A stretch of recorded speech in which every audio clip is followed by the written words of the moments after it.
Yo. It is Monday. Welcome back to the Game Winning Drive Podcast. We back from the dead. Mother Nature got a foot up off our neck.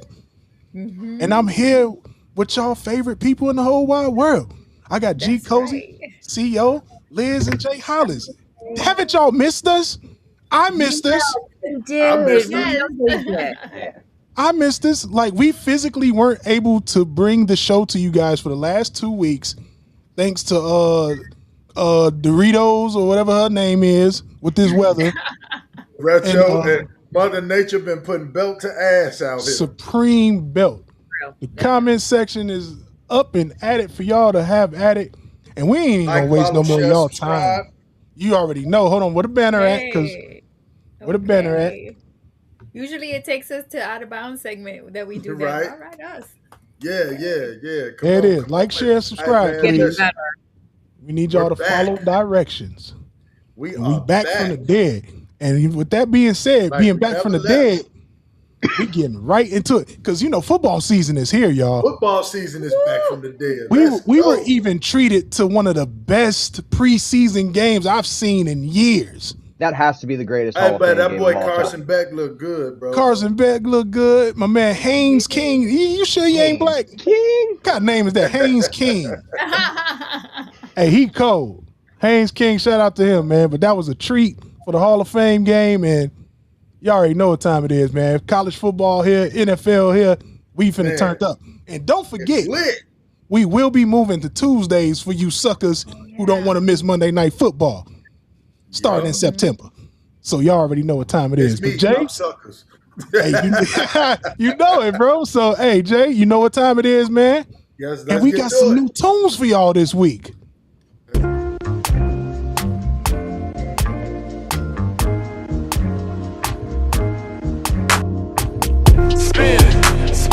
Me and my niggas, we at it again. Send this bitch up, these bitches go fuck. We pass them around, it's finna go down. We spin. Back in the trenches, but phone them again. Loose out the juice, that's that Remy and Deuce. I was Lito, was hit, free my blood out the can. Okay, you can catch me with a. Y'all make sure y'all go stream that. Run them numbers up for nephew, man. PBE Mexico spin. Hey, listen. Back in the trenches with phone them again. Speaking of that, it is back with college football season. And boy, I could not be freaking happier. You got to understand, like, listen, people don't see me on Saturdays during college football season. I vanish, like, literally. But we going to open up with, listen. Man, Coach Sig, old Kurt Signetti, after his historic run with Indiana, and I want to hate this guy, but I can't because he's an asshole after my own heart. You know he came out firing like psychopath. He came out firing. Yeah, I love it. Like fiery, yeah. He took a little dig at the SEC. Now, as somebody who's never liked the SEC, I'm riding shotgun with Coach Sig on this one, right? Well, what he said was, we don't run a hype machine up here in the Midwest. We believe everything's earned, not given. When we fall short, we don't cry river and whine and complain, and that's why we're the best. Ooh, he ruffled some feathers. Period. He ruffled some feathers with that one. I meant to try to look and see what Feinbaum's response was, but I could, because I know he was in a corner crying somewhere. Him and his ears. Go cry in the car. Oh, no. Him and his ears cried. No. I'm sure they did. I'm sure. He also said the Big Ten is the best league in football. A lot of really good football teams, and it's hard to win on the road. Very physical football teams, all very well coached. The Big Ten definitely prepares you for the playoffs. There's no doubt about it. The numbers speaks for themselves. Signetti is a front to the Big Ten's record in recent editions of the college football playoffs. Whew. Man, I love it. I love it. Listen, hey, I'ma tell you one thing about me. I'm getting more money than you. Hey, listen, ain't the Big Ten. The Big Ten is getting more money than the SEC. Yes, they are. What your favorite college analyst said, Paul Feinbaum, he said, he bluntly conceded that the SEC has lost this verbal battle just like they lost the battle on the football field. What? There it is. Got him. Wow. Feinbaum took the knee. That's crazy. That's Yeah, he did. nuts. He's waving the white flag. For He now. said, "Don't talk about my ears no more." I can see. Well, look. Here's my thing with that too. You have to admit, NIL sent the SEC into the crapper because you can't just run the good old boy network and grease palms behind it. Everybody gets to compete and play with the money. Everybody's getting paid. Out in the open. Yeah. Everybody gets to, pay to play now, right? Everybody gets to, okay, it's an arms race now. I wish Alabama and Georgia ain't the only Death Stars on the board. Oregon has a Death Star, Michigan, Ohio State, Washington. Everybody has their own Death Star now. So, yeah. Now, it's crazy when the game ain't rigged for you to win. Mm-hmm. Now you have to compete. And we're finding out that a lot of those guys down there in the Southeast can't compete when it's an even playing field. That is a fact. You know what else he did with those comments? He made himself the face of the Big Ten as far as coaches are concerned. 100% CEO. Even though you got Michigan's coach, you got Ryan Day out of Ohio, Kurt Signetti, like that. The way that what he said and the way he said it will endear him to everybody in the Midwest. They're going to have the same reaction. Like, right, we earn it. We don't whine about it. Everybody's going to buy into that. He just made himself the face of the Big Ten. As far as Messi pointed out something to me. He was like, "Pop, when we fans in the Midwest, we are fans." He was like, dude, you're an Oregon fan. He was like, look at all of the Oregon gear, and you live in Chicago. I'm like, that's true. He's like, when we're fans in the Midwest, we are fans. It's different. He was like, down. He was like, I played college ball in the South, right? He was like, and they'd be like, yeah, this, that, and the other. They don't even have tradition for us. If we love it, and we're on board. We're spending money. We're buying apparel. We're tailgating. We're doing everything. So the fandom here is different too. It reminds me. I was going to say. Sorry, Coach. Oh, you're good. I was going to say, for any of our basketball historians out there, it reminds me of the old Big East back in the day. And John Thompson when he used to speak, and how everyone would be captivated, and how that was just a group of crazy, insane, head case, smart, great basketball coaches, hardworking basketball coaches that just proceeded to just continue to pump talent into the league and continue to just win championships and do all this. They were competitive against each other, but a band group, and it reminds me very similar of that. And you know what they all share? They're all like blunt as hell. They don't care. Like I said what I said.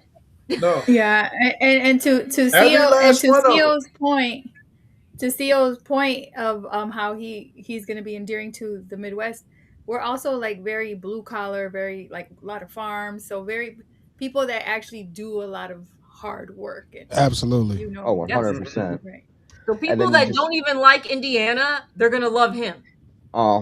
True. Yeah, and that's my issue. I want to hate him, but I can't because he's an asshole after my own heart. And then you see coaches like Ryan Day, Lanning, they all back his play. Like, they double down on the shit, and because they're all assholes too. But they are hardworking coaches that, like you said, Cozy, that continue to pump their programs and this league with top tier talent. And I can dig it.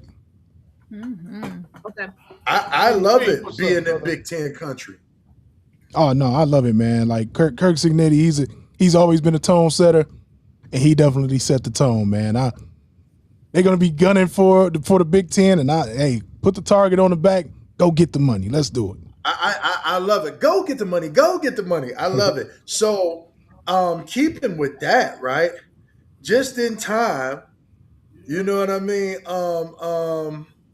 Well, right shortly around the same time, right after Coach Signetti said that, we're hearing rumors that Indiana's historical Yep. national championship run is being investigated. Right. Oh shoot. Um, One criticism that has been leveled against the Hoosiers, because you can't just talk about the SEC and nothing happens, because you know what I mean. The good old The timing on this is Baby. very weird to me. Babies. Right? super It's weird. What very did I say when you told me this whole story? I was like, that is some bullshit. And you yeah. Mm-hmm. know Oh it. yeah, yeah. Yeah. I don't think it's going anywhere. But I just had to say so. One, because the biggest criticism leveled against the Hoosiers is the fact that they have one of the oldest rosters in college football, comprised of many players closer to their mid-20s than teens. Right. Recently, Pete Nakos of On Three Sports reported that the NCAA is threatening to vacate wins, erase stats, and fine schools if it wins its ongoing eligibility lawsuits. Indiana's Lewis Moore, Memphis's Cortez Brom, and SDSU's Tatuo Martinson are directly in the crosshairs. Ooh. Indiana used a player originally deemed to be ineligible by the NCAA, but permitted to play through a court's injunction. But here's my thing with that.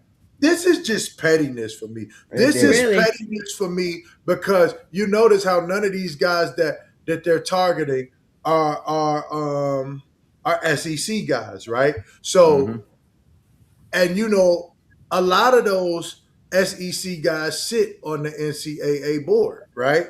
So I feel like this Mm. is just retaliation and things like that, to just to try to irritate, kind of like screw friends and irritate people.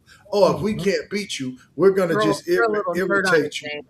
Yeah, throw a little But dirt on his name. I don't think they're gonna win anything. But who knows, Cozy? We've seen the NCAA do a lot of stupid shit, which is why they need to go. Yeah. Yeah. Please believe it. And just more definition, more definition in your rules. So don't, if you're gonna open a can of worms, you got to sit with it. Like if the NCAA is going to be a governing body and you allow these extra extension years and all this to happen, and then you try to repeal it after the fact, there's a reason the court said no, these guys are eligible to play. Like there's a reason, Yep. there's for that. And so this is just a continuum of the NCAA just trying to walk back what they've already done, and trying to put the cat back in the bag. And it's just But don't it's just y'all not think gonna the work. timing on this is a little suspicious? Don't you Well, think? that's why. After Oh well, yeah. once I heard the whole story, I was like, wait a minute. So they didn't say anything about any of this Not a until word. after he Yep. had his comments about the SEC. Okay, anyone with critical thinking skills is going to go, see, that's why people don't like the NCAA. Because they are dirtier than the people they're accusing. Hey, All the ill. time. In the Yeah. words of Bubba Dub, trash. Trash. Trash. All right. Right? Shout out to Benny Brown. Yep, NFL about time, even though it's preseason. I agree. Know brother. that. I Yes, agree. sir. Yes. I agree. All right. So lastly, and people who pissed me off this week, David Pollock says Oregon fans should be terrified going into 2026. So I just read the article and now I know why you're pissed. Oh yeah. which I tell, like, listen, people listen, people who irritated me this week, and it's definitely David Pollock is one of them. And I actually like David Pollock, but I'm gonna need you to watch your mouth going forward, brother. So going into the 2026 season, Oregon Duck fans have been as confident in the upcoming year as we've seen in a long time. I mean, I don't remember a time where we've had a roster this loaded. We've had some loaded Super rosters. loaded. We've had some But rosters, but This one is But insane. this is like Landon finally got all his guys, and I don't know how it's going to end, but I know a run is going to be made. I hope it ends at the end of the season the way I want it to, but even if it doesn't, like, listen, it's going to happen eventually for Landon. So it's just a matter of time. But anyway, going into the 2026 season, Oregon Duck fans have been as confident in the upcoming year as we've seen in a long time. With Dante Moore back. I had to set the table for you. You got to get David Pollack this work. And the both of college football playoff, you already know, semifinal team returning for one last ride. There are legitimate championship aspirations in Eugene. You better fucking know it. However, one college football analyst is warning fans not to get too optimistic. David Pollack, a former Georgia Bulldog star and now the host of the popular CFB podcast, See Ball, Get Ball, says the Oregon fans should be terrified ahead of this season as their team looks to replace a pair of coordinators from Will Stein and Tosh Lupoy. I actually saw the offense look better in the spring game because we were actually pushing the ball down the field and not dinking and dunking it, but that's just vertical. Me. Right.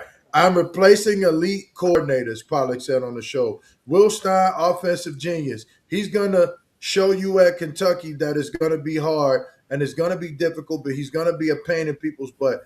Then he's so good at crafting offenses. Tosh Lupoy, that's a mother freaking dog. And he is. I'll give Coach Lupoy that. But I question some of his blitz packages at times. Him and Dan Lanning together, you cannot not be dialed in. Because here's the thing. You adapt that identity of your coach. The dude will chew through your kneecaps if he needs to go somewhere. Two of the top five of what they do in the country that are now gone, and Dan Lanning is experiencing what great coaches are experiencing, having to replace them. Here is my take on that, right? Here's my take on that whole thing. Listen, in Lanning we trust. Listen, Kenny Dillingham left, and we got Will Stein, right? We all knew eventually Tosh Lupoy was going to picked up. He's know that. He's not going to be there forever with the defense he was calling. But here's the thing. I trust Chris Hampton. I trust Drew Maringer. Drew Maringer is not a rookie at this. Drew Maringer he helped Will Stein call and design a lot of that shit, right? Yeah. I was going to say, what does Kentucky go next year? Nowhere. 5-7, 6-6. What does Cal go next year? 5-7, 6-6. Exactly. So you got two guys. Listen, nothing's changing. No terminology's changing because Chris Hampton has been there. So we're not changing any terminology. The blitz packages may look a little different. Some of the coverages and the schemes may look a little different because Hampton is a DB's coach. And Maringer, on the other hand, him being the tight ends coach and just him being the guy, what did we see off the bat in the spring game, Cozy? We saw more vertical pushes downfield. He was letting Dante rip it instead of throwing out routes that's going to get pick six. Instead of screen after screen after screen. It was were screen passes. Yeah. I think because he replaced them in-house, there's not going to be too much of a change. The continuity stays, right? Exactly. The continuity stays.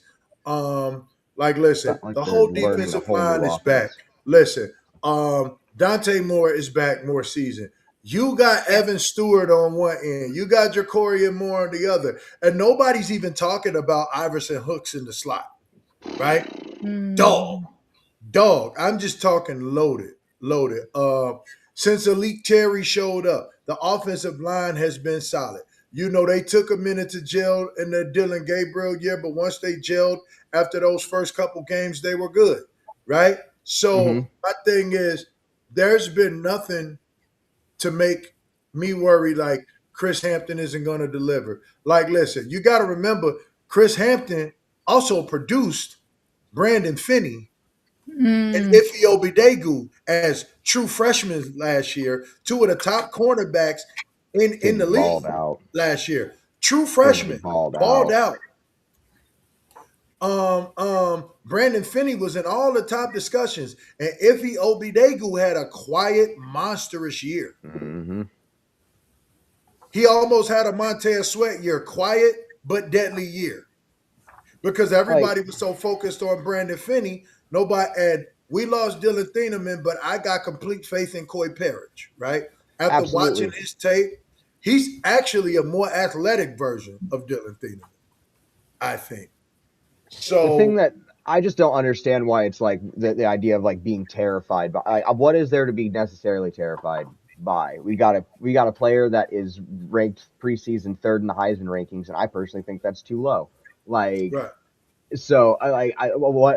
And we have a defense that's returning. What I just am so curious. Like, Yeah, ooh, what we're terrified of replacing coordinators that came in a year or two ago. right, literally. Well, Tosh was there the whole tenure, and what was last year was Will Stein's third year, and he's gone. Right. Yeah, The terminology doesn't change. The scheming doesn't change.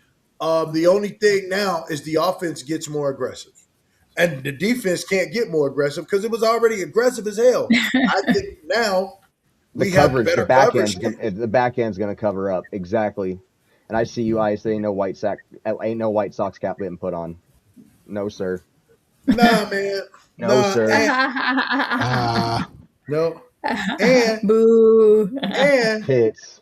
and at the end of the day, bro, for me, it's like, dude, we got a quarterback that would have easily been a top 5 pick if he came out in the draft this year. Oh hell yeah. Mm-hmm. Tay was definitely gonna be a top 5 pick. Like and that's what I'm saying. So the fact that he's third in preseason Heisman rankings just blows my mind. You got C.J. Carr and Arch Manning ahead of him. How?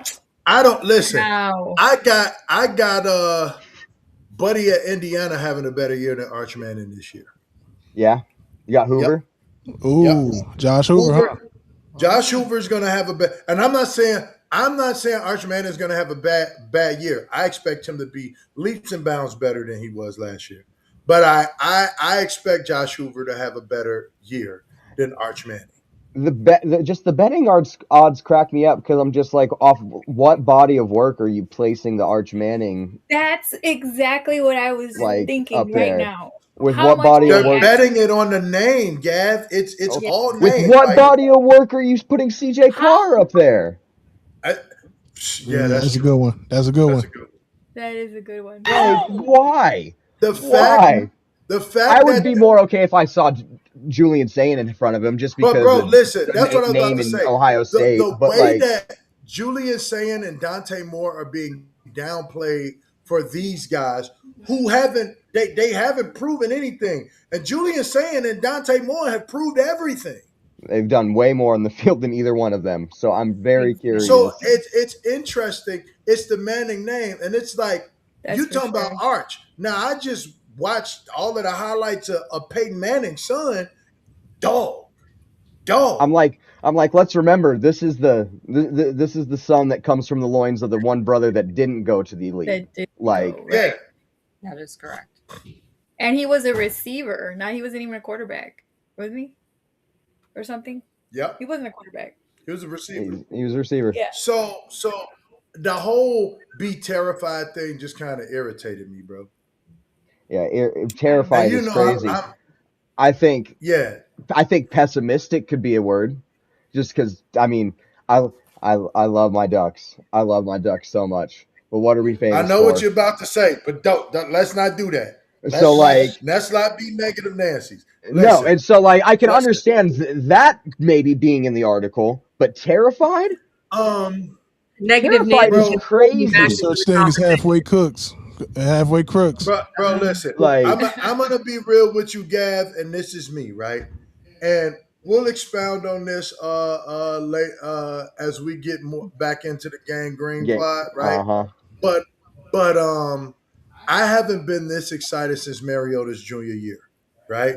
And from I haven't. This is the most excited I've been about a Ducks roster since then. And you know, then there was a lot of injuries, and then we smoked Florida State, which we wasn't supposed to, and they instantly pitch dropped Darren Carrington, and he gets disqualified from playing. So now we were working with Mariota and Byron Marshall. That's all we had, right? That was it, right? And so at the and I feel like this is by far a better roster than that one. You know what I mean? Like, but you know the ACC and all of the boosters and bettors lost a lot of money because Florida State was supposed to come into Eugene and smack the Ducks, but instead the Ducks stomped a mud hall in Jameis Winston in Florida State, and they was like, "How do we get back?" And CO, this is the shit that I talk about. The NCAA does. So you start this freshman receiver. There's no tape. They don't have no real tape on him. So he gets up. What do he have? Like 2-3 touchdowns that game against Florida State. He got busy. It was like 110 and 3 touchdowns. He got busy.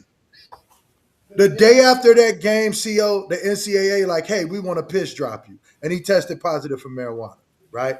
Why did you decide to test him after that? Because Oregon went against the grain. They beat Florida State, and that's not what you wanted. That's not where you had your money. So now we got to make sure that they don't have a fighting chance against Ohio State. So, this kid is their new star. Let's sideline him. And it kills me too, because I'm just like, gotta go for shit like this. And that's why I said to you, they just like the more I learn about them and learn about college football from you and Cozy, the more I realize like they just sound grimy. And I don't understand how they've been in power all this time, because they are not set up the way the NFL is set up, right? It's because it's FIFA. Because there's so many schools and so many teams. Like, it's the American FIFA. Mm-hmm. It's the American FIFA. Like they're the semi-governing body of this mass amount of school teams or schools that where there's no real representatives. I mean, you have to deal with the athletic directors for the schools, but like they're kind of able to just run roughshod. I mean, like think about all the BS that FIFA did. Think about all the amount of money they've made that we really don't know. Yeah. Like I said, like you can draw so many comparisons to what there's a reason FIFA isn't like part of FIFA isn't part of governing soccer anymore. Like it's all individual leagues now at this point, and then you have the World Cup committee. There's a reason they pretty much kicked FIFA out. Wow. It's exactly because of this shit they pulled. It's dirty. And so, but the tide is turning against the NCAA. And so that kind of leads into the super conferences and things that we've talked about on previous podcasts. Oh, it's coming. We just don't know when, but it's coming. They're on the way for sure. It's just nasty. Yeah. It's definitely coming. All right. But on that note, that's all I got today, which was a lot, man. I'm just happy it's back. I got things to talk about. We're happy that Will has power. I got electricity. Yeah. No thanks to Commonwealth. And you know what?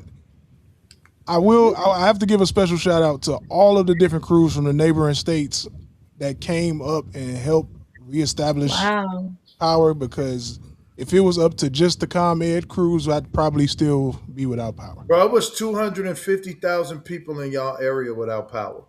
Insane. Down wires and trees everywhere. Wow. But that being said, it's been 2 weeks. I know we got some crime and grit. Y'all know what time it is. Oh. Everything was all good just a week ago, day ago, hour ago. What the fuck did I do now? What the fuck did I do now? Now it's all on me. Who is this bitch? Did y'all talk? Did y'all link? Did y'all freak? Baby, what's this all about? Baby, where did you even get that shit from? For real. Where'd you get it from? Hey. He's been Scallywag? Last time y'all heard that one. It's time. Oh my goodness. Scallywag, wow. I feel like KG when they won a championship about my electricity. Anything's possible. It was man. So we've been gone 2 weeks. So there's stuff that I had. Obviously, I was prepared those 2 times, and then I kind of just had to leave them. It became old news. But okay, so I want to start off with it's interesting that you brought up FIFA and soccer, but they're not part of it anymore.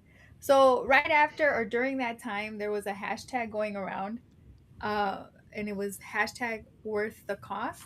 And it was a lot of NFL players We're hashtagging that.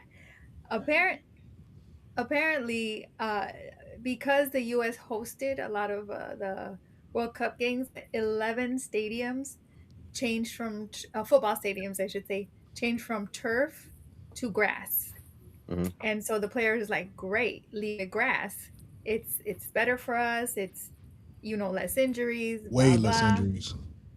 And so like they had quite a few or went to Twitter or X. Zaire Franklin, Green Bay linebacker, the cost of doing nothing is paid by players' bodies. Make grass mandatory. That turf monster is a monster. Yeah. As someone who grew up doing his menacing at Gately Stadium, Ooh. that shit I is remember, like, bro. I remember playing against Hirsch there, one of the worst stadiums I've ever played in. it's like it's like playing on a bunch of nappy hair weaves. That's what it feels No. like. Terrible. Do better, CPS. Oh God. Okay. So, All right. You ever got a strawberry just from falling on the? Oh, it's the worst turf I've It's ever the played worst on. turf Hands down. ever, bro. Screw you, Gately Stadium. David Bakhtiari, Yep. he said former Green Bay offensive tackle said, "Tell me you don't care about players' safety without telling me you don't care about player safety." Yeah. And our very own quarterback Caleb Williams also took to X and posted a graphic on. Well, he said, "Why can't we have this too?" And I guess it was a graphic with grass and all that, and then hashtag worth the cost. Worth the And what do you cost. think happened after soccer? Right back to the turf. They Right back tore to the the grass turf. up and Real laid turf. turf. Yes. You get what and we give you. You don't deserve nothing. You don't get Right. nothing. You don't deserve nothing. You don't get nothing. Blue, all you do is spin records. Who you think you is? DJ Quick? Kid Capri? You Jimmy And Walker. yet people wonder why I'm not a fan of teams. Mm-hmm. Why? Talk to me about players and coaches all day. Don't talk to me about teams and owners. Yeah. Well, for sure the owners, because they care about the bottom line, and the bottom line is saving retaining as much money as they can. It's the biggest But- oxymoron in sports, because if you win, you're going to make boatloads of money. If all of your players are injured and your season is over in September, And that's the thing. Listen, And as yet somebody, fans still keep spending on their teams like merch. I don't understand it. as somebody who has got their cleat caught in the turf multiple times, speed rushing, and it's just the cleat just gets caught in that plastic and those rubber black pellets. I hate those pellets. You know what I mean? It is everywhere, it is bro. annoying. Everywhere. It is annoying. I mean everywhere. And you can end up, there's a bunch of things you can hyperextend. You can tear an ACL or an MCL. That's what I did last year, 2 years ago. Yeah. Yep. Bro, there's so much. Here's the thing. Like, long term, it'll cost you less because you'll have less injuries instead of you don't get nothing, you don't deserve nothing. And you would think as violent and injury prone as the league is, because of how violent it is as far as the plays and everything and the hits, you would think they would want to take care of their players, at least give them the grass. You got to deal with Wait, CTE and a bad knee. Tell me you don't care without telling me you don't care. Yeah. Exactly. That's it. 100%. Yep. Like, So, you won't get anybody, any of the hosts here on this podcast will agree with field turf. Bro, the game was like, I don't care if we talking football, baseball. It's meant to be played on grass. Soccer. I just played on turf. It's all meant to be played on grass. Yes. These are outdoor games meant to be played on grass. I just played baseball this last Sunday on a turf field, and I hated every minute of it. As soon as I pulled up to the stadium, I was like, turf. Oh, I'm like, immediately I just looked at everyone. I'm like, it's gonna be a hot one. Like, there's no escaping the heat. I'm like, Yeah, grass, And it then stays cool. turf makes everything just 10 bakes. degrees hotter. So if it's Mhm. 84 outside, it's 94. 94 on the turf. Oh Yeah. my God. Quick story time with the Ills. Yes. We're coaching in the CIF playoffs. So we are playing Brawley, California, which is on the border of Arizona and California, on field turf. We're talking about 130 degrees Yep. on the field temperature. And Yep. we had to reschedule the game. It was too hot. Okay. Like Yep. I the thought bottom you of were my going to say you shoes had to were endure. literally melting and sticking to the turf. Bro, listen. You can feel the studs. You can literally feel the studs like morph when you're playing Bro, on it. It's at horrible. least it wasn't the 90s. We played on turf. It was 93. So they had us playing on 103 degrees, and we played the whole game. Like literally, bro, I thought I was gonna die. It's insanity. Crazy. Yeah, ridiculous. Crazy. Well, maybe at the next collective bargaining agreement they can do something, but I don't think they'll ever go back to grass. It's too much. The maintenance costs too much. Did y'all and I think see? that's the bottom line. Did y'all see the Patriots put turf in, and the NFL deemed it not NFL worthy turf, Duh. and they Serious, bro? they're having to rip it up and put new turf in. Stop being cheap. Right. There you have it. You know, they have enough money to pay Dude, for it's the people crafts. to It's make the crafts. right. Again, tell me you don't care without saying Saying you don't care. Look, man, use the damn mustard money and put the damn grass in, please. You don't deserve Right, and nothing. then- You don't get nothing. All You you then do you do can is exactly hire- what I tell you. You can hire Exactly. people to maintain it. So there you go. You're giving jobs. You're making it safer for the players, right? Oh Anyway. man, I wish you had that soundbite. Blue, who you think you is? DJ Quick? Kid Capri? You don't get nothing. You don't deserve You don't doing deserve nothing. nothing. You don't get nothing. That's how they Oh doing my this, man. Goodness gracious. Okay, speaking of deserving stuff, I'm gonna Uh-oh. go on to the next one. Y'all remember Paige Shriver, Yes. the Oh, assistant yeah. and mistress to the University of Michigan's head coach Sharon Moore? Or victim in her eyes. Front page Shiver. Can you really be a victim if you knew the guy was married already? You are a willing participant. There are no victims here. Thank That's you. what it sounds You knew like he to was me. married. You knew he was married. You knew he had kids. Stop consenting it. adult. But anyway, Thank you, consenting Yeah. adult. Okay, well, so obviously she's not working for the University of Michigan, and I'm sure you all have heard where she landed. Can I take this one real quick? Yes. Go ahead, bro. Oh Miss God. Paige Shiver. Stay far and far and far and far and far as far as possible away from Hallis Hall. Please. We don't want your services. We don't need your services. Stay I away don't even from want you here. stay away from my beloved quarterback Caleb Williams. Yeah. Stay away. Hell, stay away from Ben Johnson. Right? Stay away from Ryan Poles. Stay away from old ass George McCaskey. Yeah. Oh God. She's only here because her dad was like, "Look, you don't know how to act. Come on and sit next to me." with one Well, of right. Right. Dad's like one of the longest tenured like Bears scouts, head of scout. Like Yep. he's been there 36, 38 years. Over 30 for a years. long Yep. time.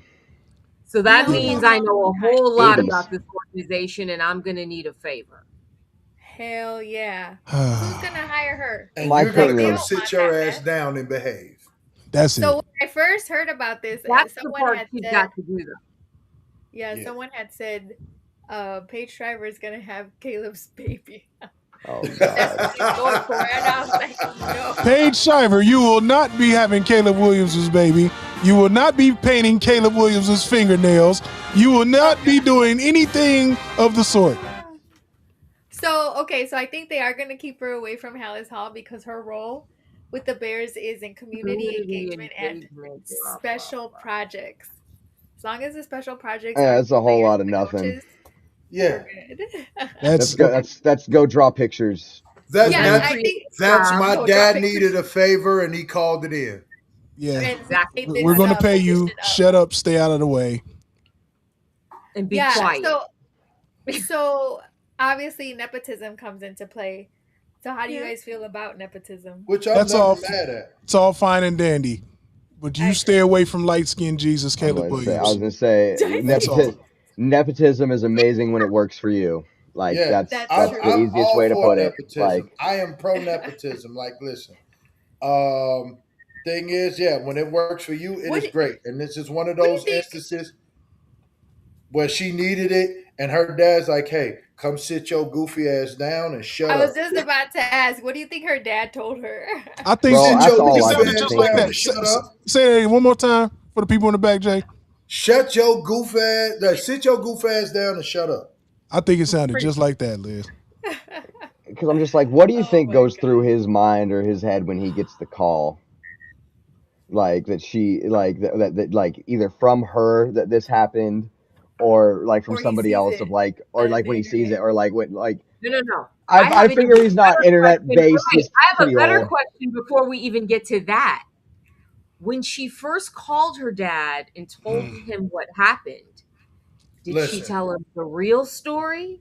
Or did she tell him the made up story? Listen, it was the made up story. Yes. Y'all listen. Question one. Almost with just got a us banned. 33-year-old daughter. I dread waking up, which I don't ever think I will. I dread waking up one day and seeing my daughter's name all over social media about some bullshit. Like, listen, the boys, they can handle it. I like, listen, you know what I mean? Like, there's people slandering Messi every day, right? Yeah, sexism at its finest. Right? Yeah. You know, but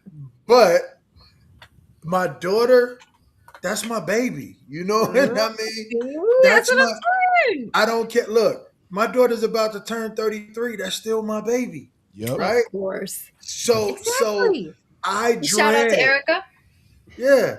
I dread waking up because I know how to, hey, what the hell did you do? That's the first thing that's coming out of my mouth. And then the second thing that you're going to think is, okay, how can I help you get out of it? Well, how do we fix this? How do we get from under this? Yep. It's Which, you know, hard. as a parent, I don't blame him, right? Absolutely not. He had to get her out of the way. But so again, I think nepotism is great as long as it's applied equally. Correct. I agree. 100%. People only have problems with nepotism when it happens with people that look like the people on this podcast, minus Cozy. Oh. But Cozy, it is what it is. We live in USA. Yeah. Yes. Yeah, but fuck those people who feel like that, because I just like, the vitriol that LeBron got for Bronny, I'm like, listen, and I didn't say anything, and I was just like, because here's the thing, you know, and we've heard it. Oh, the only reason Messi get the looks he get is because of his dad. So what? So freaking I made these relationships over a 30-year period, and I'm going to use them. Right. What am I supposed to be like? Yeah. You know what? About nepotism, unless, like, let's just say your family or your dad or whatever, they sit at like the very, very top of the pyramid, because that's really what it is. But anyway, right. If your family isn't that person and nepotism gets you in the door, you still have to produce. You still have to produce. You gotta produce. If you don't produce, you see what I'm saying? Right. You are done. Listen, who you know gets you in. What you know keeps you there. And I tell people all the time, even with him, y'all, just perfect example. People's like, your son, of course, I'll produce for him, I'll do this. But now after hearing him, I don't have to nurture that anymore, because they rock with him because of the talent. Now, if he was trash, right, they'd be like, yeah, bro, we probably can't do that one no more. But you know what, people, this is slightly different than nepotism, but people will join fraternities and sororities on both ends black, white, now there's Asian and Latino for the networking, right? And what does networking get you? A lot of times it gets you in the door of whatever you're seeking, right? So I agree with CO. It gets you in the door, and then you just got to prove your worth, I You still guess. have to perform. Exactly. Listen, like Cozy said, nepotism is great when it works for you. Yeah. Exactly. That's it. That's all. Right. Like, listen, because everybody loves those standards. They just hate when they don't work for them. So listen, That part.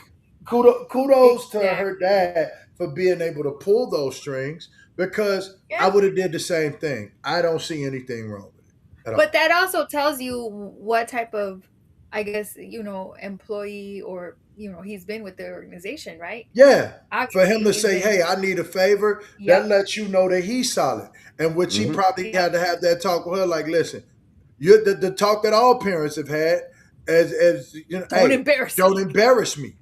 Don't embarrass me. We've all heard that from our parents. Everybody, hey. Multiple times, might I add. Right. Don't you get your ass out here and embarrass me. You know that. So, yeah. Yeah, and as parents, we have said it too. Multiple times. Right. So, yeah, that was interesting when her name, I was like, no, she's not. I literally had to look it up because I forgot who told me, and I was like, I don't believe you. Not the Bears. No. Boo. So, yeah, stay out in the community and do whatever it is they're telling you to do and leave us alone. And leave everybody with the Bears organization alone. Stay away. Thank you. Behave. Look, go to Larabita Children's Hospital and draw pictures with the kids and stay the hell out the bear. I guess you can hang out with the bear, Staley. No. Oh, yeah. Nope, I don't want her near Staley either. Nope, leave Staley alone. Leave the honey bears alone. Look, you go to Larabita Children's Hospital and you draw pictures with the little kids. Yep. Make them happy. Put a smile on their face. Right. That's all you get. So you don't deserve nothing. You don't get nothing. That's it. Okay, so moving on. The next topic I think is a pretty hot topic. There, transgender women in professional women's sports. Roll sound bite.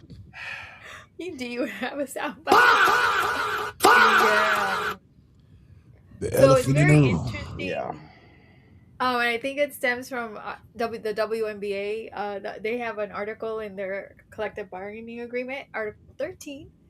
It reads that only players who are women are eligible to play in the WNBA, but does not go on to define what women are. That's the a woman is an adult human female, right? That's it. That is the simple, like very simple. And here's my thing, like, because as Liz knows, like, one of my former clients and really good friends is a trans woman, right? So I always debate this from a scientific standpoint, right? Because the first question I ask is, well, let me let Liz finish before we go into this. Oh yeah, no, I mean it's fine. You whatever. So Sophie Cunningham, she plays for the Indiana Fever. Mm-hmm. She had comments that That's the funniest comment I've ever seen on social media. Tell us. So, Jesus Christ, I'm trying not to get us banned tonight. So a friend of mine said Sophie Cunningham is the most angry lesbian in the galaxy. I laughed for 20 minutes straight. Oh hard my God. Laugh. I didn't know she was a lesbian. I don't know if she is or isn't. I have no idea. It's funny because we don't know. We don't know, but she is in the WNBA, and it kind of comes with the territory. It was the funniest. You're more likely to be lesbian than not. Yeah, that's true. Complete clothesline picture with a clothesline thumbnail. Oh my God. Oh man, that was hilarious. I will say, she's doing too much right now. Way too much. She is keeping herself in the news as much as she possibly can, keeping herself. But it's kind of on brand for her, bro. Yeah, On point. she's On the point. she's the heel of the WNBA. Oh my gosh. It's Exactly. Somebody just got to do it, but Somebody's got to be the heel. Yeah. She also Oh somebody got to man. do criticized it, right? It's provocative. It gets the people going. You know, yeah. The most. And that'll draw people to watch your league for a game or two. But the game's got to keep people there. Like Facts. let's like Thanks, Black Ice. he said Sophie Cunningham is straight, yeah, but and Oh, the thank amount you. and every Republican man that has anything to do or watches basketball is trying to crack. Yeah. So when she it's made only her weird if comments, it doesn't work. when she made her comments about opposing transgender women in female sports, obviously that she got that Republican support. And then she also Well, criticized Cheryl Reeve, the head coach of the Minnesota Lynx, for wearing a trans kids belong t-shirt during a WNBA game. all right. So then go ahead and I'm tell me what you think. getting And they bad had tonight. Can people as someone with an exercise back science her. degree, can I put my exercise science hat on right Put now? these folks on game, Jay. Because Do it. Jesus Christ. So here's my thing. Like, this is a debate that I have with my good friend who is a trans woman, and it brought her over to my side, right? Because here's my thing. First question I ask is, did you go through puberty before you got on T blockers and estrogen and things of that nature? Well, I started when I was 16, which means you already hit puberty, right? Which means basically you and I have the same bone density. So now let me give you a little bit of a fact. Um, you know, so the average guy who doesn't work out, so a guy that just goes to work, who doesn't lift weights all crazy like me and shit like that, right? Um, can produce 7 times more force than a woman who lifts weights every day, right? That's just the way that we're built, right? Okay, so now you're on T blockers. So that scales it down about 20%. So let's say bone density, skeletal structure, you still can produce 5 times more force than a biological woman, right? Which means that you shouldn't be competing against them because she's never going to have the skeletal design or the bone density to produce the amount of force. Like, and that can be whether you're striking the ground with your foot to drive kinetic energy to create force. She's never going to be able to compete with you, right? So I always talk about this from a scientific standpoint because the thing is, listen, I'm cool with everybody. But the thing is, if we're talking science, we have to be real. What is the definition of a woman? A woman is an adult human female. And here is how I ended the argument because I was having this debate with her and 3 more trans women that are her friends, right? I said, here is how we end the debate, right? I take 100 men and 100 women and I put them on an island and I come back 100 years later. You have a living, thriving society somewhat. Children have been born, this type of thing. I take 100 men, I take 100 trans women and come back 100 years later. I got 200 dead men. You see what I'm saying? So it's just like, listen, this isn't to discriminate against you. Like, listen, you are not biologically the same. And there's like, well, okay, now for the argument that if you didn't go through puberty, if you start transitioning before puberty, I get that. But there is no hardline research or data that says you would be even killed with a biological woman, right? No doubt.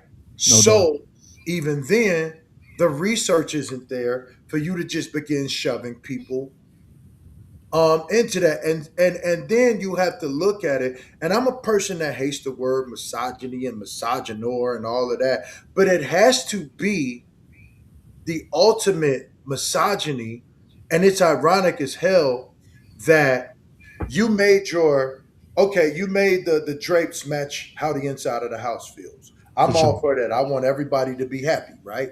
I want everybody to be happy. But at the end of the day, you are still biological men forcing your way into women's spaces and getting mad because women are saying no. Isn't it ironic? Don't you think? The irony is crazy. A And little too ironic? Yeah, I really do think. You know yeah, what I mean? Like, so to that piggyback off that real quick, Jay, I uh, just because I'm teetering on the brink of getting us banned tonight, and it's oh cracking God. me up on the inside. Hot topic. So so I'm so in favor of this topic right now because to piggyback off of what you guys are saying and the topic at hand, Ennis Cantor Freedom, formerly of the NBA, the National Basketball Oh God. Association, says, I'm going to declare for the 2027 WNBA draft. I saw that. All 6'10", 270 pounds of Ennis Cantor Freedom. So let's just paint the picture for the fans out there. Everybody in the comment section, Twitch, Facebook, YouTube. I want to see Angel Reese try to guard Ennis Cantor Freedom in the post. Why? Why do you want us? We know how this is going. And then we're going to revisit this conversation after you see him absolutely obliterate.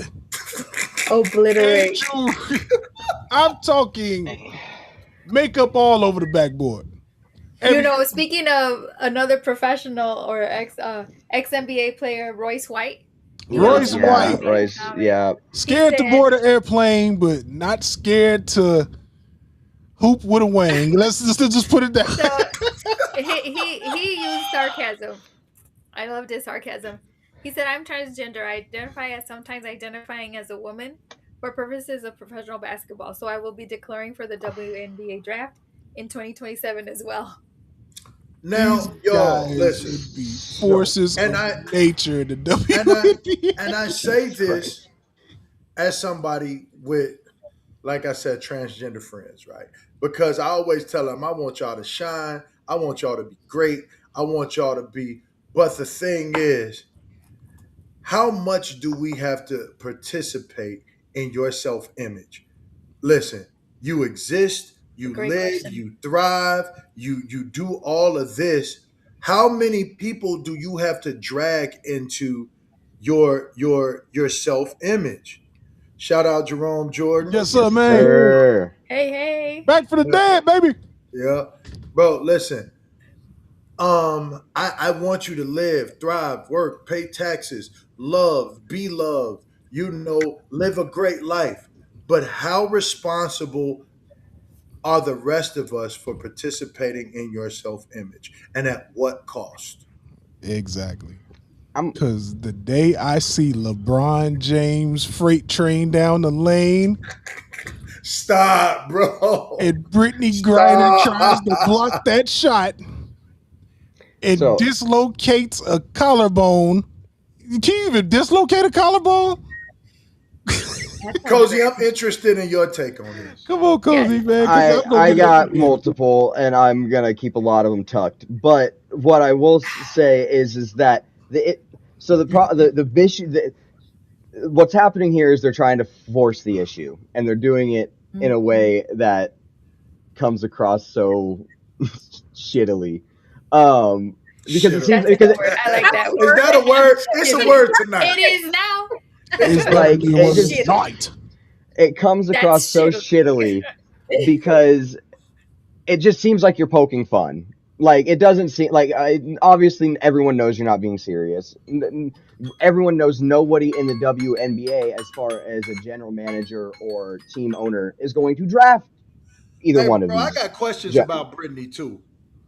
I'm assuming. I'm honestly assuming that's DSD, and for those who don't know, that's disorders of sex development. That's for folks who are born with Brittany's a dude. With all with like there's that's like the I one think the boxer who competed in the Olympics. And then wasn't allowed to anymore, but still was able to retain medal, like things like that. Insanity. insane, but like that's one of those kind of gray area spots where it's like you God can't has a really, sense of humor. That's how I yeah, look. you can't like, and so what they're trying to do is they're trying to force the issue. They're standing in solidarity with the women of the NBA, and they're trying to help force the issue of forcing the NBA to do the almost impossible thing in today's terms, and that is define what a woman is by their rules. Bro, And there is it's a possible. It's possible. scientific. It's Yes. scientifically possible. It's science. A I'm woman is talking an about adult human social female. acceptable But without then backlash is what I what mean. you're doing, so in what you're doing is you're saying data versus feelings. No, 100. I agree with you. You know? I'm of the camp of fuck your feelings personally. Yeah. That's Thank you. that's me. But Unfortunately, that's not the world we live in. that's But not the we world we can't. live in. And At so what point? And like I when it always ask detracts, this question. because the thing is like once they do that all, and let's say that comes across in a malcontent way. Let's say it comes across in any way, shape, or form that causes discontent. Now you're talking about sponsorship deals that are going to be stripped away. Now you're talking like that's what I'm saying. Like you're talking about you're messing with money at that point. And so like that's where I'm like that's where they're Well, and also Hey, happy birthday, Jabari. Yes, sir. happy sir, happy birthday. birthday. But like, And and to your so point, Cozy, yeah, you barely have a fan base, right? It's you're still building it. you're building, And and then so like what's going to be left? We don't know. We don't exactly. know. So like you're building a fan base. And like the issue that I'm having with the WNBA, and that's why it's getting a lot of attention right now, is because they're building a lot of their fan base off of drama, social media, clout, things of that nature. The racial controversy in the WNBA is hot right now with Caitlyn and Angel and Sophie Cunningham getting clotheslined by Dejanay the other night, and like it's like there's a lot going That was on. wild. No, that was So flagrant. So and then to turn around and tweet white privilege was another choice. No, Wow. I didn't catch that. Oh, Dejanay is cracking right now. Glow real fast. You know what I'm saying? And so you go from like a week or two ago, it was Love Island on hardwood, to now it's. Oh no, I agree 1,000%. And like it's just like, so you're gaining. This is a league where you're gaining it all off of like attention and attraction anyway. Yes. One bad media stunt, like being forced to define what a woman is in today's terms in the world. Cozy, like all of a sudden it's gonna, hasn't changed though. Like this, I'm with you, brother. I'm with you. I'm just talking about how I think the hell that will come. They don't have to define what a woman is. They just have to say only biological women can participate in the WNBA. Period. That's valid. Here's That's my valid. thing. It's hard for me. Like I said, but they're scared to. With an exercise science degree to wrap my head around you putting your feelings ahead of science. Like, listen, I'm with you on that, brother. A man is a human adult male. A woman is a human adult female. That is science. Wait. Have you and I been living in the same country? Did you just allude to the fact that you can't believe that there are people that put emotion above facts? Did you just say that? No. What I'm saying is, listen. At some point,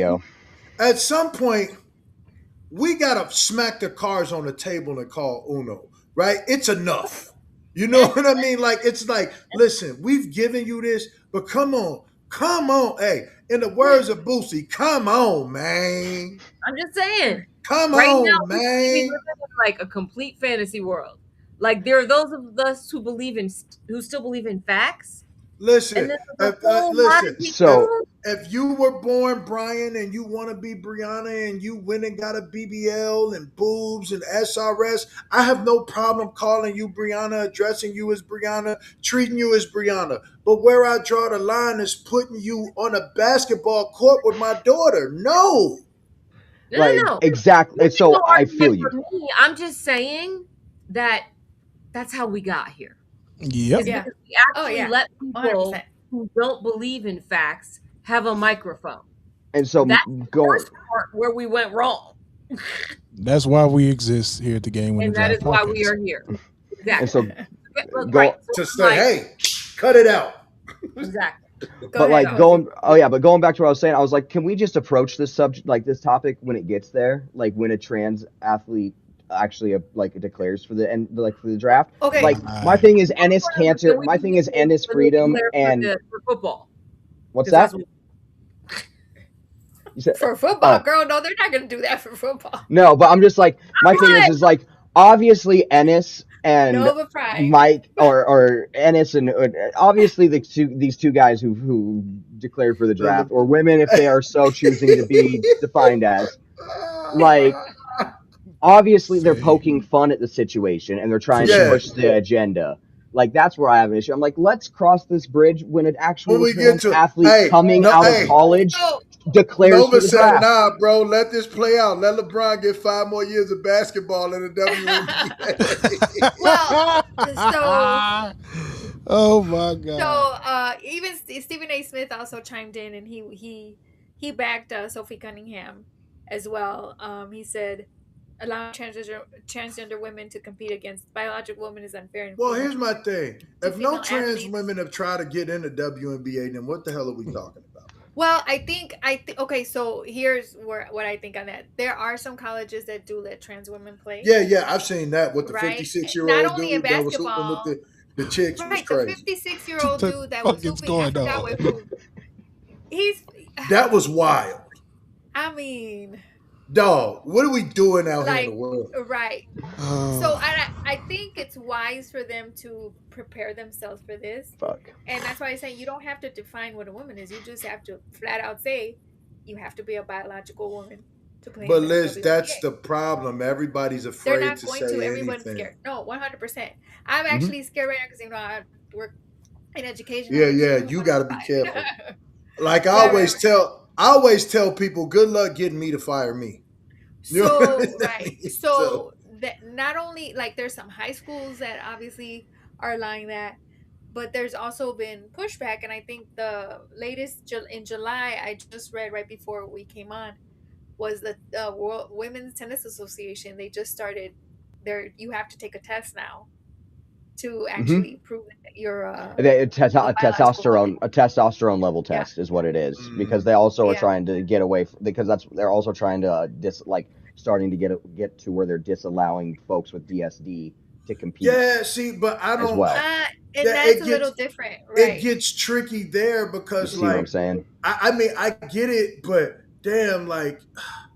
Because we're affecting the majority to accommodate the minority. Because it's like, damn, it's like, man, this is how God made me, man. You know, my testosterone levels is high, but I still got a uterus and ovaries and shit. Like exactly, you know what I'm saying? So it's like, damn. So she just can't ever be a pro basketball player, even though she was born in a woman's body. I think that's where we're headed, bro. But I feel bad for those people. But then it's so few of them. It's not even like they can make their own league because exactly. And so like so that's the issue because we've seen it pop up over the course of the last few years where you had the track athlete that with DSD that also was able to take her medals, but then was found like to have a high testosterone count. And was no longer and was banned at that point, but was able to maintain and keep their previous medals. Same thing with the boxing that we were talking about earlier. Yeah, the Middle Eastern chick I don't have their names off the top of my head right now, but I know exactly what you're talking about. Exactly, yeah. And so there's cases of it, and so that's why I'm like, there's a prevalence. So now an addressment has to be made. The issue is, like I said, Ennis Cantor and other buddy are forcing the issue by getting production teams to come through with him in a W hoodie with a hat next to him, all serious, talking about she is getting ready to enter the WNBA draft. Like, come on. You made millions of dollars. Yeah. Go enjoy it. Stop being so thirsty for attention. Right. I don't think they should wait Hey, until hey, shout out to my homie Grind King. He said every time this topic comes up, the room turns into a disco. People start dancing. That's true. But you know what? Because people are afraid. People are afraid to. But afraid of what though? Because Public of the execution. backlash. Public Yes. We execution. can't. But like, are we in this such? I I know CO gonna berate me for this, but we're really in a space that we can't even have civil discourse anymore. Yeah, Well, it kills me too. Like it's unfortunate because like I work at a liberal nonprofit. That's why I choose and mince my words very. That's why I'm very Well, choice with my yeah. words on here. And so like absolutely, and I'm gonna have to be very choice and thoughtful with my words every time I'm at work. Nova is on one tonight. Bro said if I see balls in an exam, you ain't playing. What? I mean, bro, what? They should go by. But let's just hope it never gets there. Balls are very telling, Goddamn. I guess. I mean, yes, I would assume if it got to that point, they would already the surgery has already happened. That's why I'm like, I don't imagine. But like, damn, yeah. Oh man. But no, that's what I mean though. Is like, as we like, so like, it's a matter of like, it's not just public execution. It's a matter of like with Liz and I, careers, jobs. Like it, like you say something out, you say the quiet part out loud. Sometimes you say something, you say what the majority of people are thinking out loud. You're the one that gets persecuted for it because you were the one that said it out loud. It's the horrible position we live in today's society. And I think that's our cue to switch segments before I say something to get us banned this evening. Yeah. Let's reel up and get up out of here. Yeah. All right. Thank you, everyone. This topic. Reel up. Don't stop watching us, please. Touchy subject, man. Yeah. I wasn't sure if I wanted to bring it up. Jason, it's all good. Hey, Ray Finkel and them, not yet. That's all I'm gonna leave y'all with. But that being said, it's time.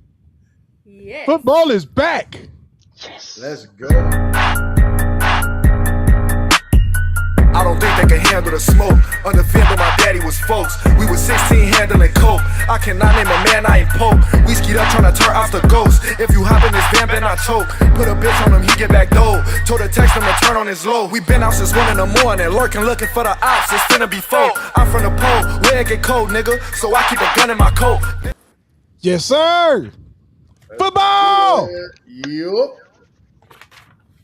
And so we're getting ready to talk about the NFL. Let's do it. Oh my goodness, can you believe now what we are talking about is real? I am so excited. I hope everybody can feel my excitement. And oh, by the way, like, share, subscribe, comment, do all of those good things. Everybody, make sure y'all hit that sub button, like and share. Y'all know what to do. Exactly. Here's the bouncy ball. Boom, boom, and boom. There it is. With something that everyone has been talking about, which is the Bucks and their contract situation and Jason Light and what is getting ready to happen. So for like just a little quick recap, we've got Vita Vea going into the last year of his contract deal, who has been asking for an extension and he did not get it. And so now he is asking for a trade. And oh, by the way, Vea is one of their best defensive players. What is he eating up? The A-B gap. Like, you're not running those gaps with him in the middle. Not gonna happen.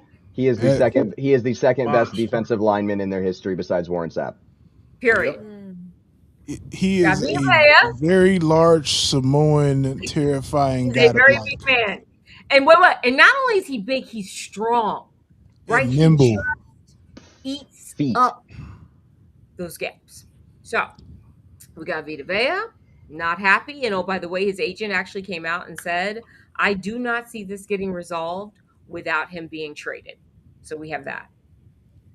Then we have Baker Mayfield. Come to the which everybody's talking about.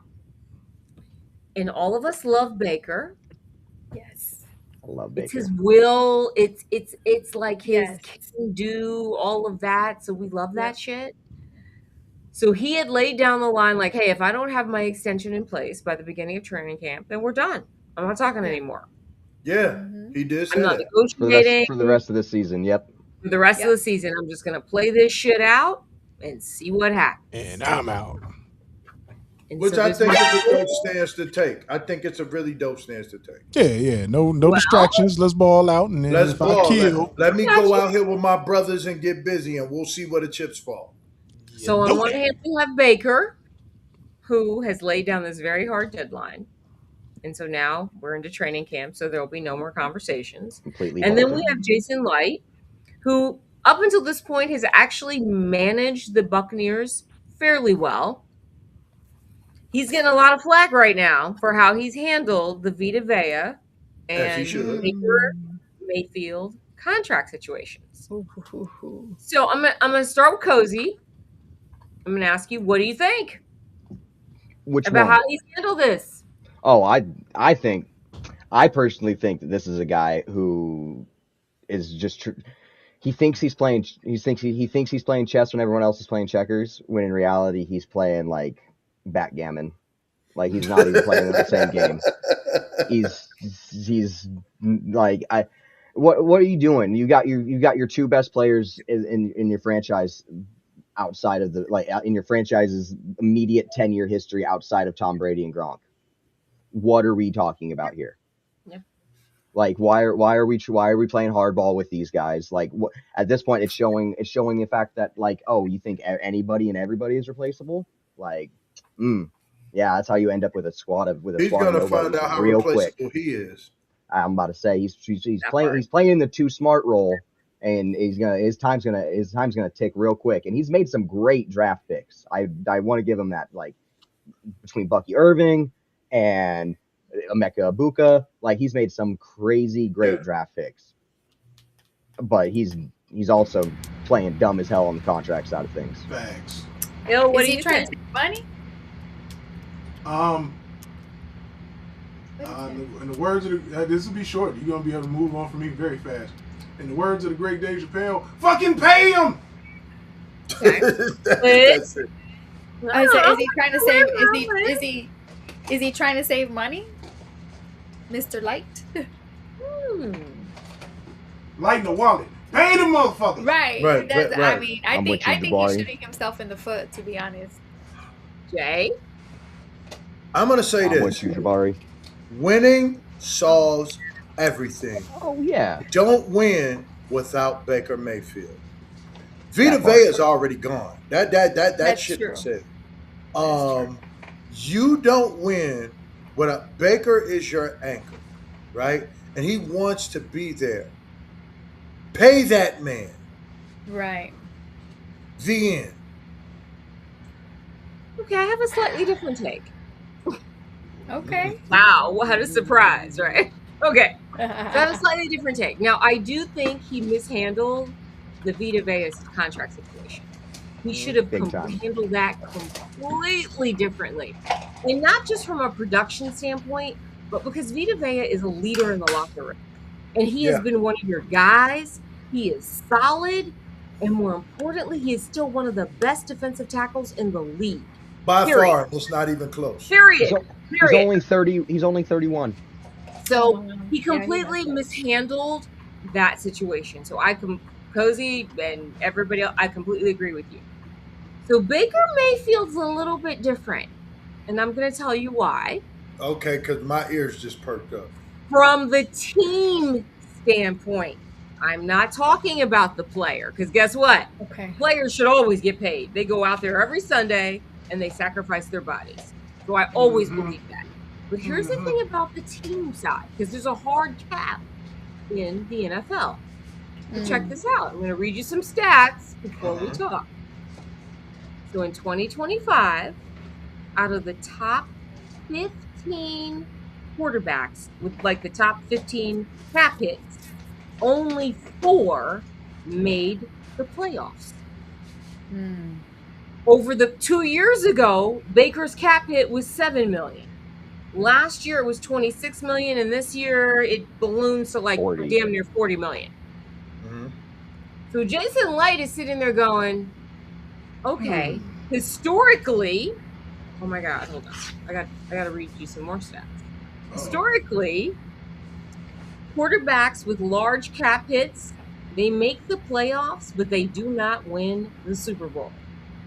Over the cap shows that while devoting 11 to 17% of a cap to a quarterback typically yields 50 to 55% of making the playoffs, ultra heavy cap allocation forces front offices to skimp on all the other positions on the team, decreasing overall team success.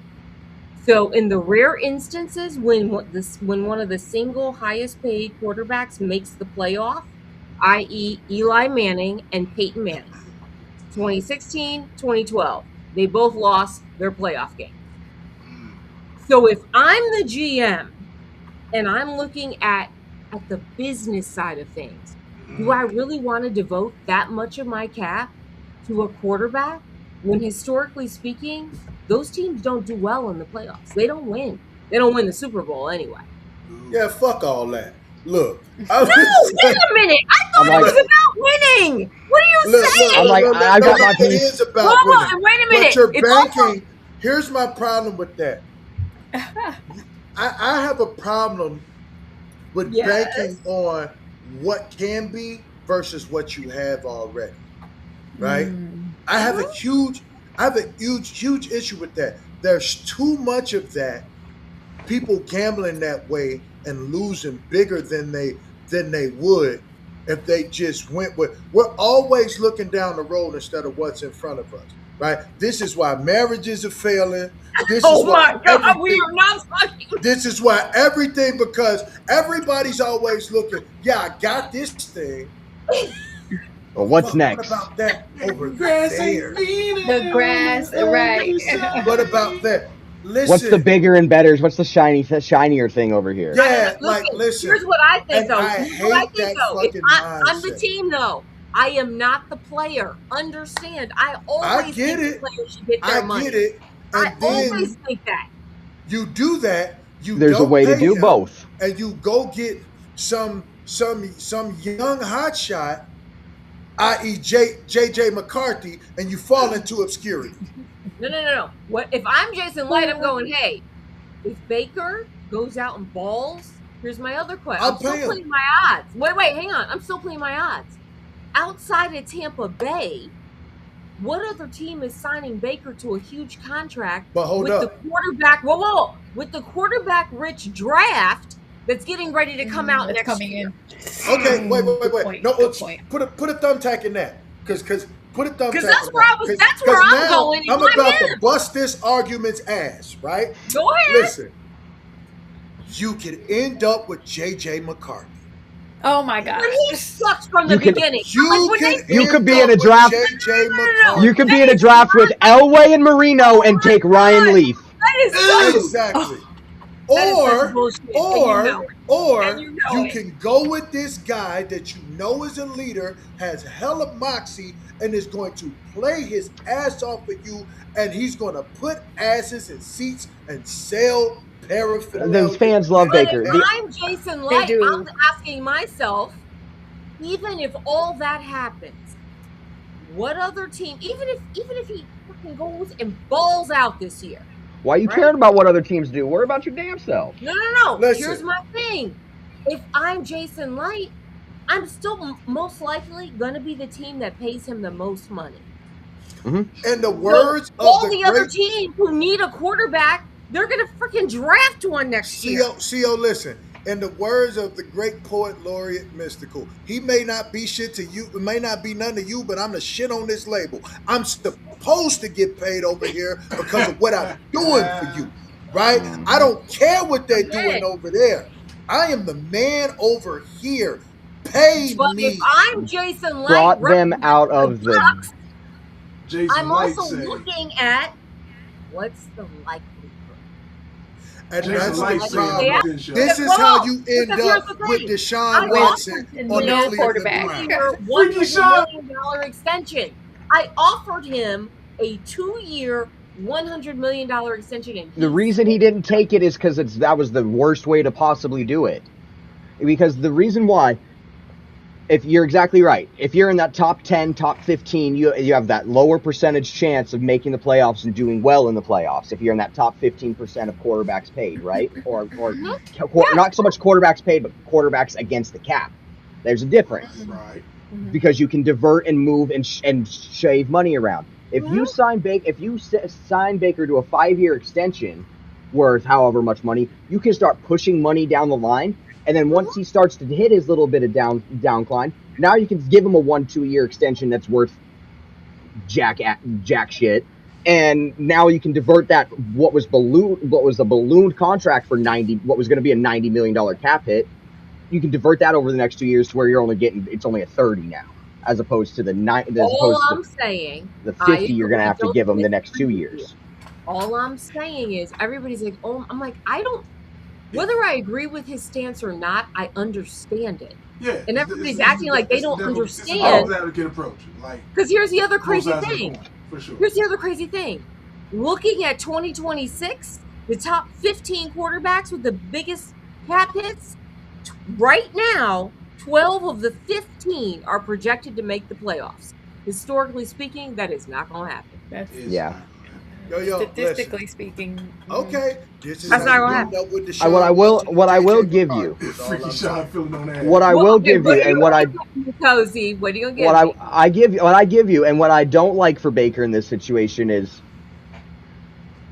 man, if he gets injured, that's a problem. Because now you are getting 10 cents on the dollar wherever you sign. But I give you that 100%. But if there's one thing I've learned about Baker Mayfield, it's when he has to bet on himself, that motherfucker wins. He gets it done. I love Baker Mayfield. I love Baker Mayfield. No. Listen.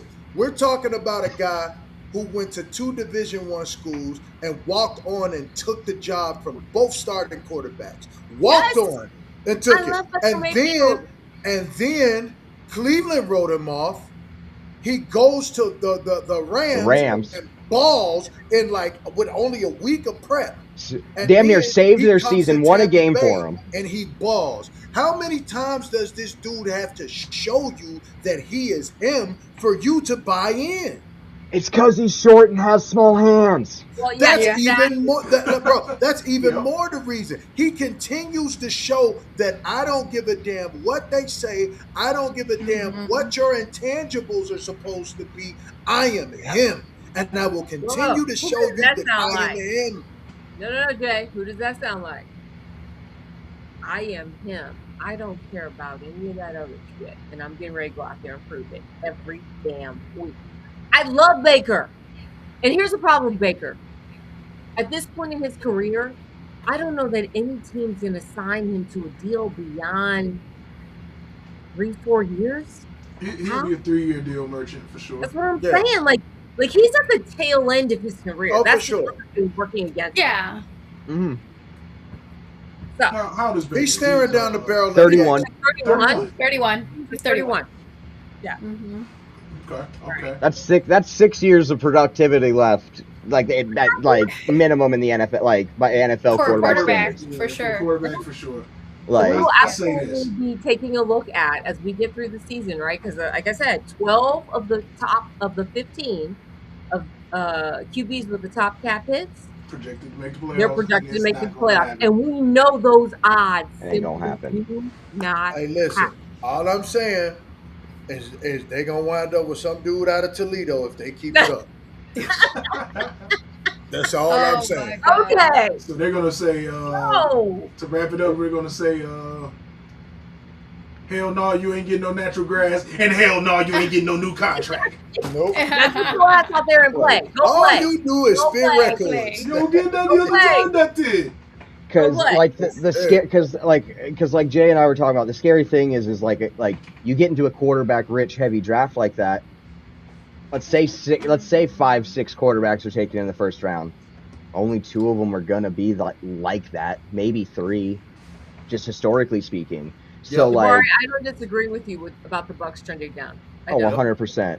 But Yeah. like, feel you missed and so the like I window said, with you the can coach, but that's you can another be in a conversation for another day. you can have a quarterback heavy draft. Let's say Jets draft 1, Dante Moore comes off the board. Yeah. Second pick off the draft. Cardinals, they take Arch Manning. Boom.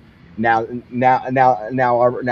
guys come up because they ended up having a horrible season and Baker got hurt or whatever the case may be. They have a And third. now you got the guy from Toledo on the board. Now you take But there's the also going to be Brock Purdy. now you There's take the also unproven CJ Carr. I'm You just know, saying. you have Like Toledo's finest, Connor McCluckin. Fuck. Like I'm just saying, like, because then you end up taking because like now you're two top guys that you were banking on this happening because you bet on not re-signing Baker and this and that. You bet on getting the draft pick and this and that happening. Your two top prospects at quarterback go 1-2. Boom boom. Now you go, oh shit. What do we do now? What do the Niners do? What did the Niners do? What do the Niners do? They trade 3 first-round draft picks, take unproven but all the skill in the world. Bryce, Trey Lance. Bryce Young. Take Trey Lance. I was gonna say take Trey Lance. We see how that worked out. You ain't getting no natural grass. You ain't getting no money. You don't deserve nothing. You don't get nothing. I am not saying that he has the right approach. I'm simply saying I understand his You get it. approach. No, that's fair. Yeah. That's totally fair. J.J. McCarthy. I hear you. J.J. McCarthy. Ryan Leaf. I mean, like there's hundreds. Oh my god, I forgot about Jamarcus Russell. Jamarcus Russell is literally in my mind him and Ryan Leaf. Those two. Oh my god! Talk about the worst fucking bust in the history. Yo. Or you could be paying attention to the girl that's in front of you. You know what I mean? She had a couple kids, but her boobs still sit up perfectly. Her hip, she still got decent hips. You know what I mean? Like, listen, that they fall out yet. Like a pretzel in the bedroom. You're like, stick with the girl you know. With the same baby daddy, so we're good. Exactly. You know better than the devil you know, baby. I know we need each other, but I'm getting ready to move on to the next topic. Can we just talk about training camp injuries? Everybody hurt. Yes. Dude, it's plagued. Okay. So I'm getting ready to run through. It's going to be real fast because I want to get to the fun stuff. Like, let's talk about it. First let's talk about the major season-ending injuries. We've got Tunsil, the left tackle out of with the Commanders. Jalen Walker, the edge out of Atlanta. Torres ACL. Ricky Pearsall, I know it kills you, Cozy. I never liked the draft pick anyway. Due to his, undergoing surgery. Ills and I were live for that draft, and you can ask Ills when as soon as we drafted him, my heart sank. He was like, my laptop's gonna die. Hold up.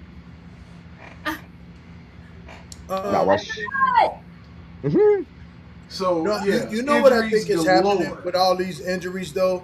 I got a lot to say. Too many of these teams are adapting these college philosophies of getting super physical.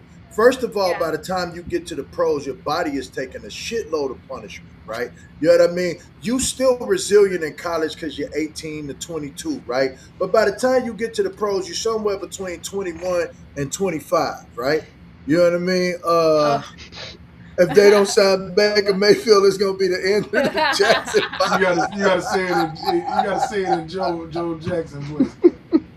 You don't sign Baker Mayfield, it's gonna be the end of the Jackson 5. It's Jackson 5. With Michael. Anybody seen Michael? I swear. Oh my God. That Drewski skit was so funny. You know, by the time these guys get to the pros, their bodies are beat to shit. Well, right? and now. Wait, hang on. Okay, I'm back. Now you got like 25 and 26-year-olds barely leaving college. Yeah, but what I'm saying is they've been doing it. So you can't assert the level of physicality in the pros that like by the beginning of the second week like you can in college. They still got the rubber band resiliency in college. In the pros, you got to do it a little different. So I got Gotta be a Brian little Brees, gentler. the defensive tackle out of the Saints, torn ACL. Nick Scourin, edge out of out of Carolina, tore his ACL out for the season. Crazy. And Chris Brazil the third, wide receiver, Panthers, also suffered a season-ending LCL tear.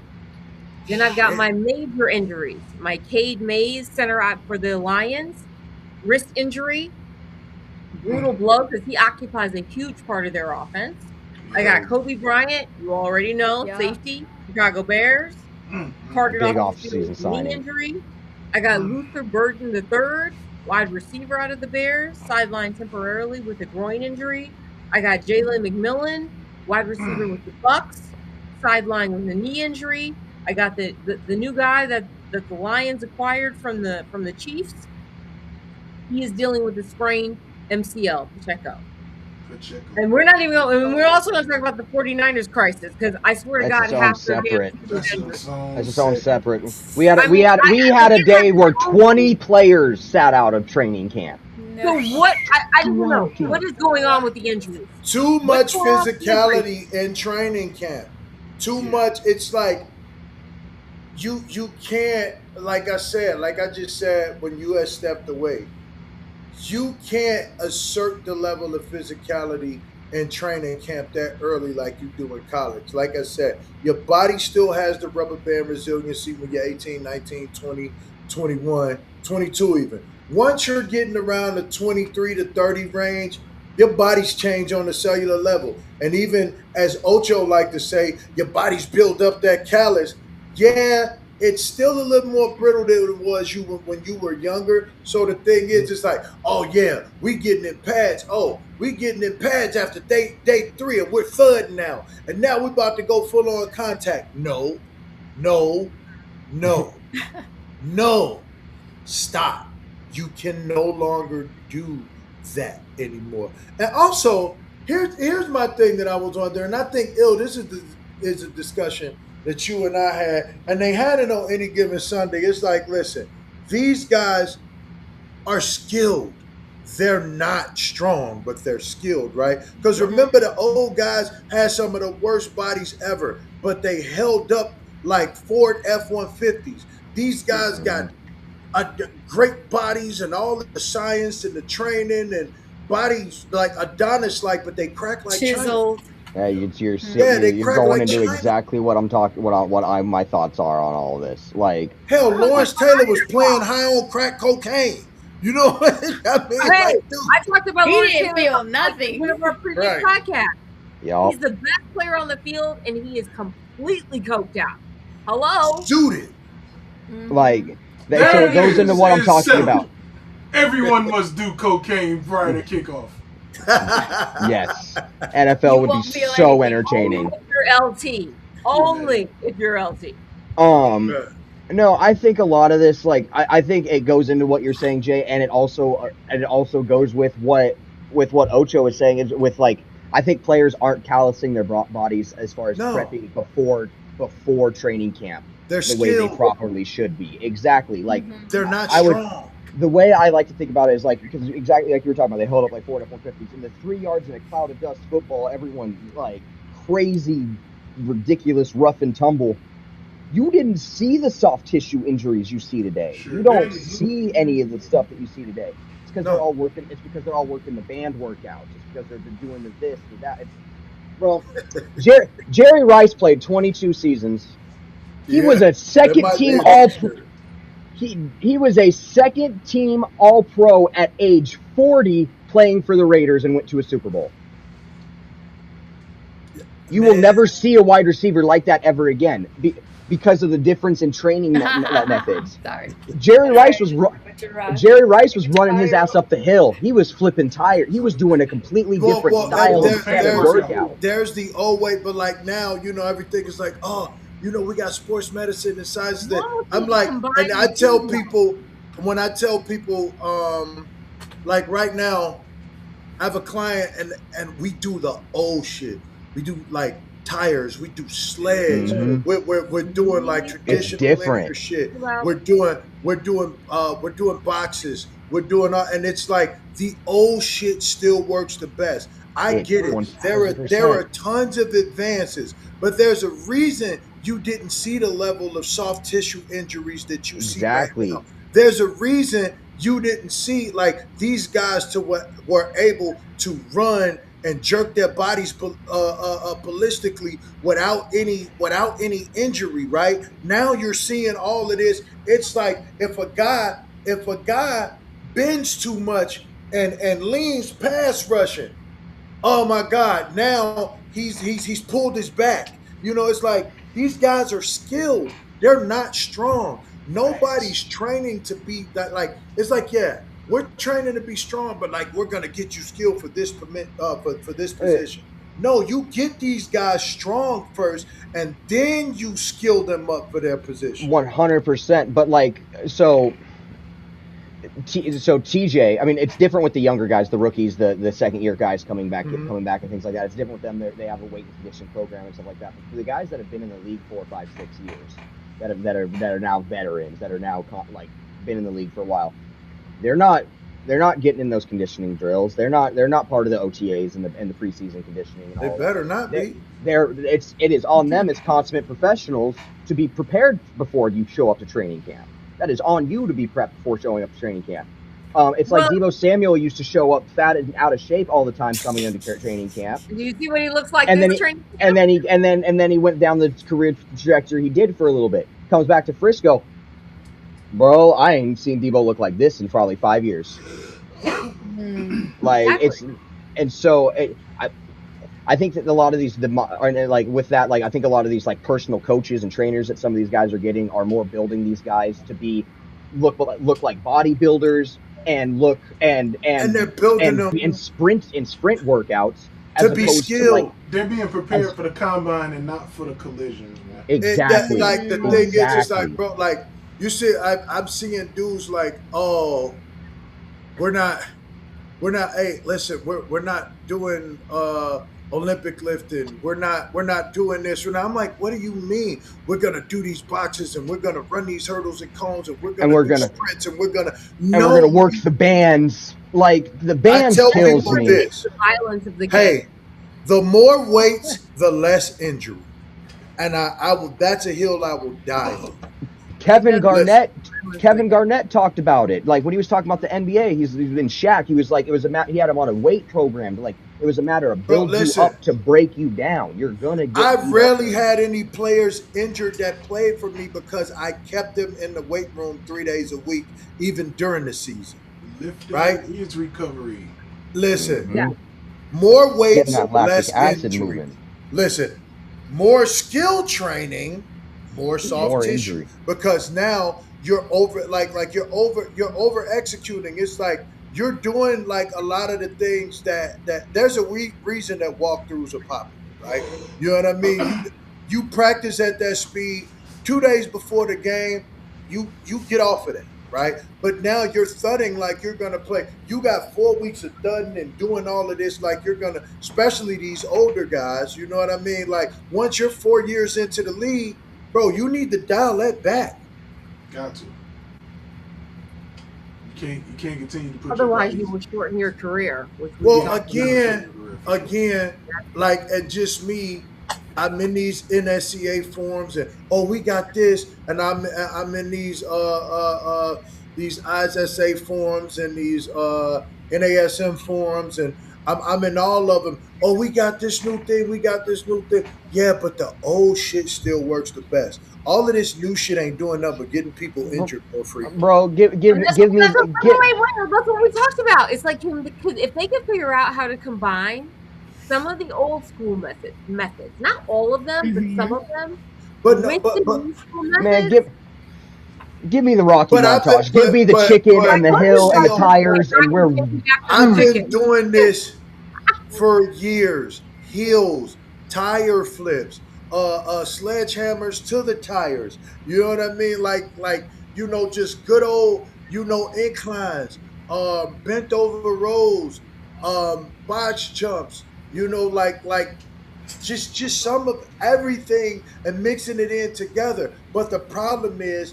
Like we say, they're skilled. They're not strong. You know what I mean? So in They're turn, not they're strong. fragile. They're skilled. Because we are So in turn, they're fragile. Yes. exactly. Yes, sir. Exactly. They haven't built the Yeah. calluses. Is that I definitely hate the The Bears. other thing we talked about was we would start. Cozy and I worked out talking about the training camps, right? And because we want to talk about every team at least once about their training camp. So this week we combined the NFC North and the AFC North. Okay, so that's what we're going to start with. Because I know how badly Jay and Il and Liz want to talk about the NFC North. we ain't gonna kill y'all. The Bears. Yes, you will. So I'm going to start with the Lions. We do not So kill. I'm just joking. stop it. You can have that attitude when we get to the Packers. So we're going to talk about kind I'ma of like just the be notable quiet. battles that are happening right now in training camp, and then how we're kind of viewing the upcoming, like the big questions going into the season for each team.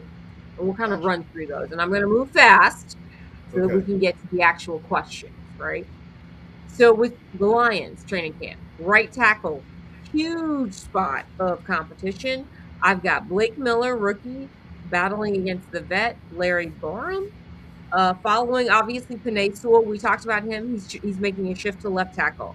Then I've got guard consistency with the Lions because, of course, they want to run that physical downhill gap blocking scheme.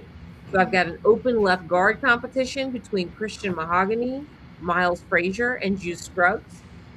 I also need a QB to replace Arnold because, of course, they released him. We've got Rock Yashin and Ennis Rakeshaw Jr. are the top contenders for the job. However, we have an emergence of Nick Whiteside. He has made the competition even more interesting and raised his stock because he has really been standing out in his coverage skills and special teams abilities. So he actually is going to make the team. Let's see where he fits in. Secondary depth and tryouts. So we have rookie cornerback Abney. He is enjoying a really good breakout camp. In fact, they're already naming him Abney Island. Sounds really close to Revis Island, but I won't let them have that for now. Opposite starter DJ Reed, who is also working through a minor groin strain. And so they recently hosted former All-Pro Trayvon Diggs. I want to come back to that on a free agent workout. And then edge. We know that Aiden Hutchinson is their number one edge rusher. Question is, who's going to start opposite him? We've got my second round rookie Derek Moore, DJ Wonham, and then Ahmed Hassanen, who is also having a really strong camp. So those are some of the notable battles going into training camp. And then recently we had an injury with their starting center, Cade Mays, which is a big deal for the Lions because of the type of run scheme that they run, right? Like in terms of the running game. Huge deal for them. So we also, let's talk about for a second, the hybrid position. So we have tight end Jackson Meeks, who last year was a wide receiver. Dan Campbell asked him if he would be willing to convert to a tight end. He did, and he showed up at camp 25 to 30 pounds heavier and has really been performing well in that tight end position. So my questions, who's going to win the left guard competition? Cozy, Jay, Il, Liz. Floor's open. Left guard. Left guard. I think that's Scruggs' position. I think that's Scruggs to lose. Do you? Why? I just do. I think that's Scruggs to lose. He just has he's played in the he's played in the system. He's been there. I think it's Scruggs to lose. Okay. Yeah, I like Juice. I like Juice Scruggs even when he was with the Texans. Man, he's solid, and in that scheme, he's better suited. I was gonna say it's Mahogany against Miles Frazier, and then Juice Scruggs. Yeah, Scruggs. I like Juice Scruggs. I like Juice Scruggs. I like Scruggs. Now, who do we think is going to win the number 2 QB cornerback competition? Now that they released Arnold, I think Rock Yassin I had a feeling you were going to say familiar, that. He's familiar to the system. Mm-hmm. But I think Whiteside takes the third cornerback, like the third spot over the top of Rakestraw. I was going to say he's been impressing in camp. He has. For the line. Like And everybody's so, been kind of a little bit shocked. I think Whiteside moves up into that third, potentially nickel package. I think so. Yeah. He's been having a great camp so far. Mm-hmm. And what do you think about who's going to start against opposite Aiden Hutchinson? Oh, that's Derek Moore. That's Derek Moore all day. Derek Moore. Second round rookie Derek Moore. He's going to win that competition. That's all they've been talking about. Yeah. Derek Moore, he's been lighting it up in camp so far. That it is. Do you think that Miller's going to be the day one starter at right tackle? I say why not? Let's hit the ground running. Let's get him going. You drafted him that high for a reason. Yeah. Let's day one starter. Let's do it. So what about the starting QB opposite DJ Reed? Because I think that's going to be the interesting thing with that, in terms of who's going to replace the guy they had to release. Terrion Arnold, right? Mm-hmm. Mm-hmm. That's tough. I guess maybe Rock Yassin, I guess.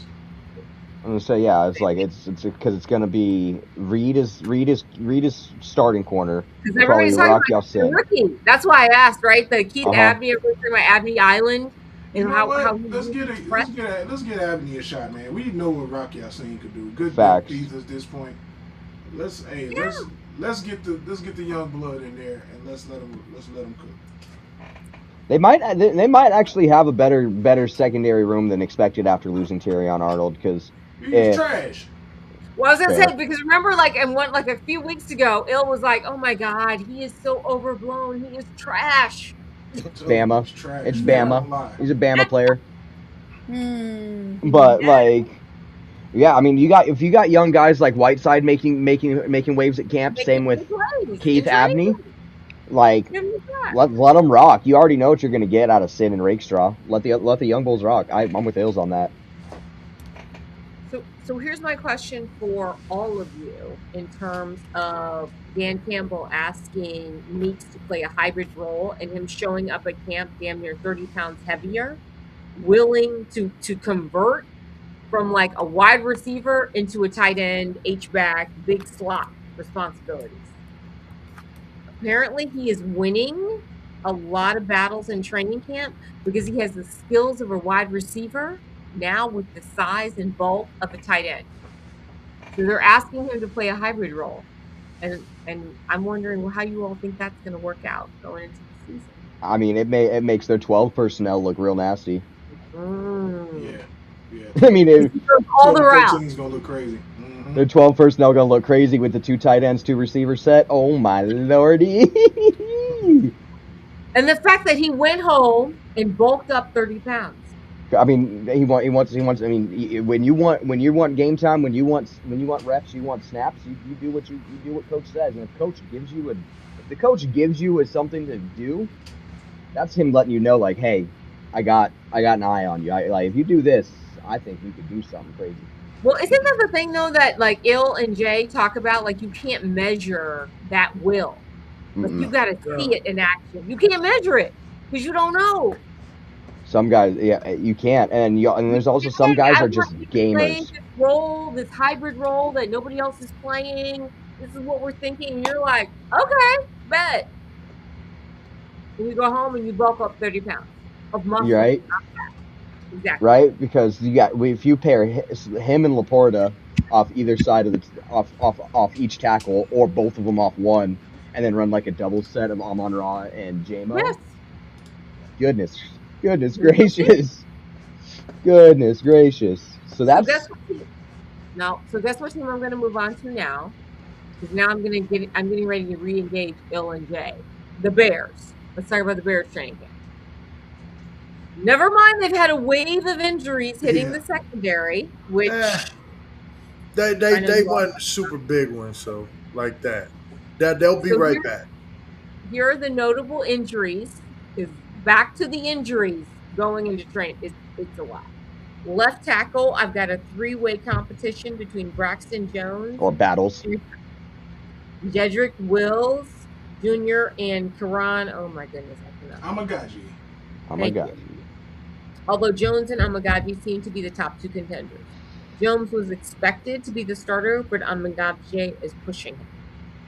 Center battle seems to be over with Garrett Bradbury beating out rookie Logan Jones. Mm-hmm. But that was kind of expected because Bradbury, he was expected to be the short-term answer, but Logan Jones is expected to be the long-term answer beyond 2027. Long snapper competition is over. Luke Elkin was waived Sunday before practice. Mm-hmm. So Bo Gardner is the only long snapper on the roster. Indeed. Then I have my wide receiver, the third wide receiver slot for the Bears. Wide receiver Rome Odunze and Luther Burden Jr. are obviously the top two. But then I have Khalif Raymond, Xavier Thomas, and Jade Walker battling out for that third receiver slot.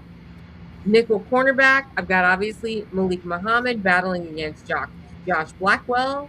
Running back depth, locked-in starters are DeAndre Smith and Kyle, give me his last name.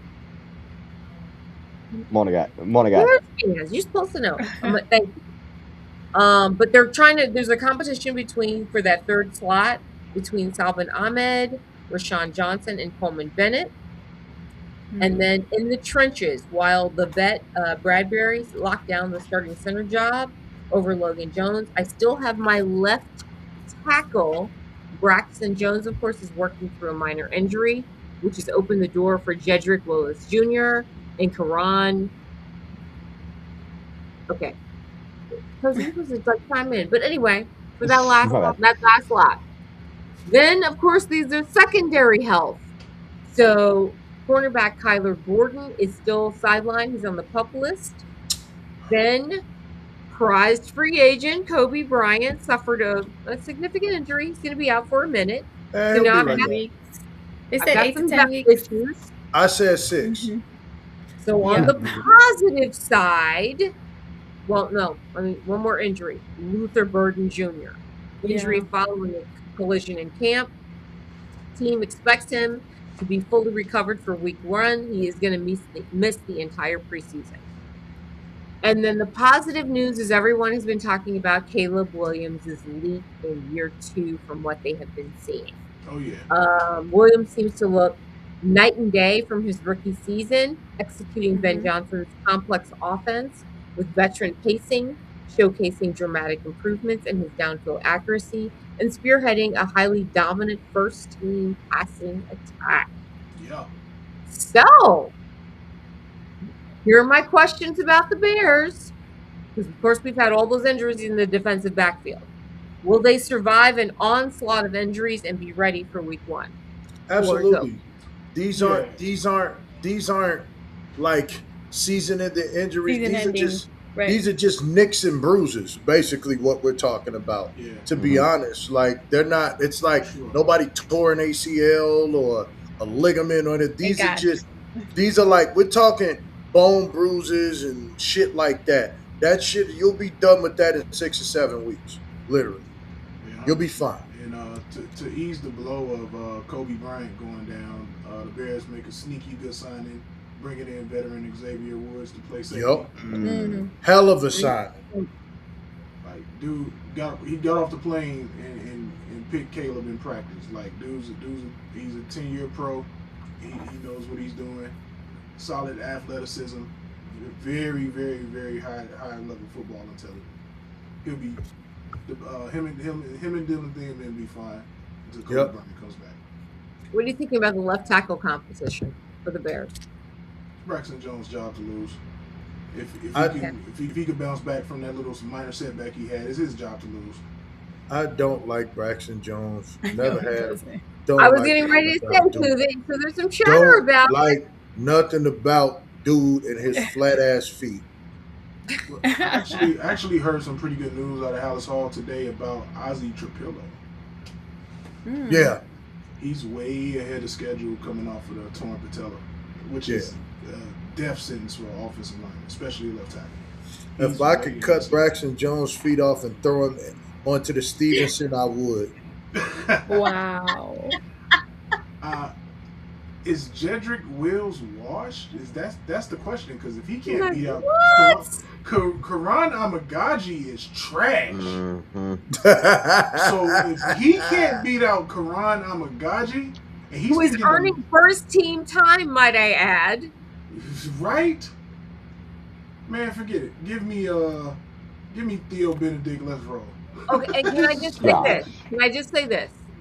Thinking about the quarterback. Caleb Williams, right-handed.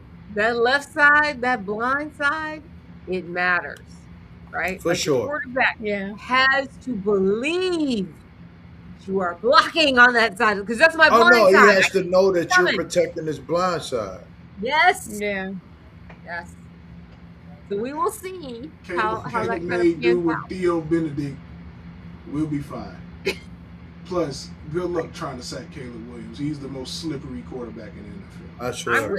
I am with you. I'm just saying, we know that right-handed quarterbacks, that blind side matters in terms of them trusting. Who did we say were the best ones, right, by the way? Trent Williams, Tristan Wirfs, Penny Sewell. And we absolutely expect Penny Sewell out of the Lions to be right there when season opens. Yeah. So we shall see. Okay. And just one more time, Paige, Trevor, stay away from the Bears. You're not going to let her anywhere. Thank you. Not welcome at Hallis Hall. Question: will the passing attack for the Bears be explosive without DJ Moore? Absolutely. Better. It will be even better. Okay. Those guys have been at USC working all summer. We had a young wide receiver core with Rome Adunze and Luther Burden Jr., who is also injured, might I add. Mm-hmm. Luther Burden. Just asking. That'll be fine. Precautionary. Yeah, get ready for the season. We see you kick. Now here's a question that my defensive gurus are gonna love. Is the pass rush materially better? So might I remind you, Chicago's defense finished in the bottom, near the bottom of the league last year, right? Dude. Immediate, consistent interior pass rush help from Grady Jarrett, who, might I add, Jay has already accused of highway robbery. Moving he's stealing on. money. He's actually had a very good camp so far. Him and Javon Dexter have had good camps. Hey, How does his ass look old in the season? I'm not interested in practice heroes. I'm just saying they look good in camp, but there's a guy as a 6th round draft pick who I'm Jordan Vandenberg. I'm excited about him. He's been getting reps with the first team. He's been body slamming offensive linemen. Oh yeah, my kind of guy. Hip toss the cat. Let him start. Let's get it. You need that kind of mean nastiness on your defensive front. In the city of Steve McMichael, he could be the new next Steve McMichael. Because of the opposing QBs that the Bears are getting ready to face going into 2026, who I might remind you also have the most difficult schedule. All right. Yeah. So I'm going to move on now to the Vikings. Trash. Next question. No. Nice. Trash. Because we're covering the NFC North, and I'm going to move on really quickly to Co's going to take over the AFC North, and I can stop talking. Burden was. Here's my thing. We all know about the QB battle going on with the Vikings. So here's my question, because on one day it's like Kyler Murray. Next day it's JJ McCarthy. Here's my question: who do you think is going to be starting day one, like week one? Whoever's going to throw Justin Jefferson. Kyler Murray. There's no doubt in my mind that Kyler Murray starts. I wouldn't give JJ McCarthy eye water to cry with. Good question. Next question. It's gotta be Kyler. I didn't even realize Kyler has 20,000 passing yards. Yeah, he's productive. He's just little. He's super productive. But he was in Buddy's offense. Disappears, but that looks he great. really likes Call of Duty. To stall out after that. Nice Call of Duty. Really? Also Real have nice like Call of Duty. their wide receiver room. So here's the thing: Justin Jefferson, Jordan Addison, and Juwan Jennings. Dog. Solid at the top of the wide receiver room. It's all Yeah. about what comes next. Ty Felton, Deshaun Jones, Miles Price, and Dante Fleming are all battling it out. Jones generating a lot of buzz, as is Ty Felton, who will hopefully. Man, they're battling for a special team spot. Yeah. Basically. How about I got Jamal Adams recently changed his jersey number to 32 to comply with defensive back rules. He is actively cross-training at safety and linebacker for a hybrid role. Okay. I want to see what those defensive packages get hurt last play. So here's the thing, and that's what everybody's talking about is like Brian Flores is crazy because he loves his mug, baby. Yeah, buddy. Like he loves his mug. They should both stay coordinators. They are geniuses at what they do. That's all I'm saying. So we have him playing with all of these kind of like Joker roles, and things like that. So what do we think about Brian Flores and the defense heading into 2026?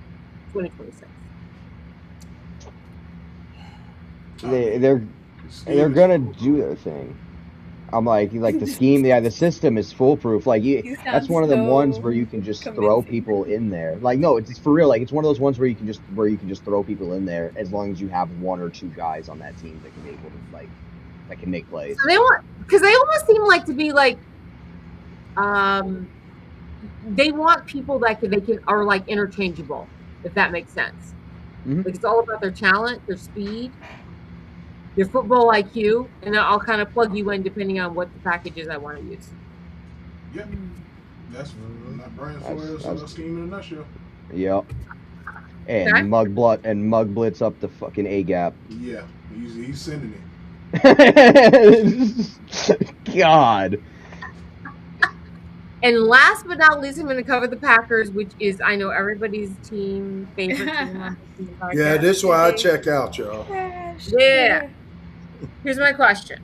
I'm just going to jump right to the questions first, because nobody wants to talk about the Packers. No, we're good. I had a feeling. So will the reconfigured offensive line hold up?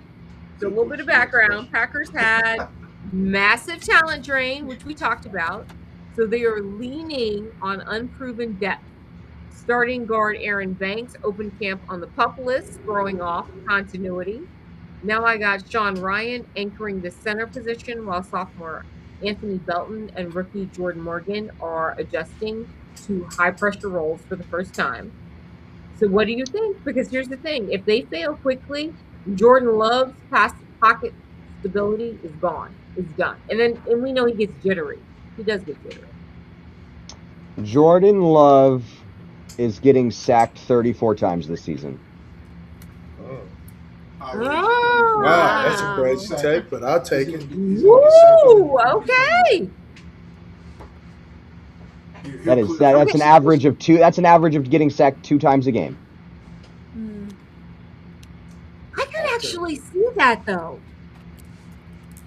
He's 34 sacks this season at minimum. I could see that. Yeah, he's going to be they let under a whole bunch of siege. people go. He's going to be under siege a lot. And just with how young they are, like O linemen, much like quarterbacks, age like wine. The older they are, the better they get. Like just with muscle mass, size they put on, just strength development, like technique is refined. Go. What's that? They let Romeo Doubs go, right? They're So going to regret that. Love's safety blanket. They're going to regret that. He's going to look for him. He's not going to be there. Matthew Golden better be that number one yesterday. Yeah. The Crimea River Packers fans are lying about how he's lighting it up in camp. I haven't seen him light up. I saw him make one catch when they sold out Lambeau for a night game. They like a night scrimmage against each other. So then I've got, I'm going to move on to the pass rush because we've talked about Micah Parsons ad nauseum. So I'm not getting ready to rehash that. He had like that little cleanup procedure after the original procedure. His return is going to be delayed until October. He's a diva anyway. To the pup list. So, question is, if the 4-man rush does not compress the pocket, it will absolutely alter the defensive schemes going into the season until Parson returns. And the question is, will they even survive that long? I was going to say, how long do you expect your guys to be able to cover? Listen, Parson's not coming back before mid-October. Yeah, they might have been fall apart by then. I'm just talking about how long are you expecting your back end, like your corners and safeties, to be able to cover? Yeah, and it's going to be rough. Guys, and they're going to that new 4-3, right? They're switching from the 3-4 to the 4-3 in terms of the defensive front. It's just before we move on, we already at the 2:11 mark, and I'm gonna have to get up in the morning, so I ain't gonna be able to stay on much longer. Sounds good. So we are, because we already at the 2 hour and 11 minutes mark. So I'm actually gonna pass it off to Cozy now because I'm done with the AFC North.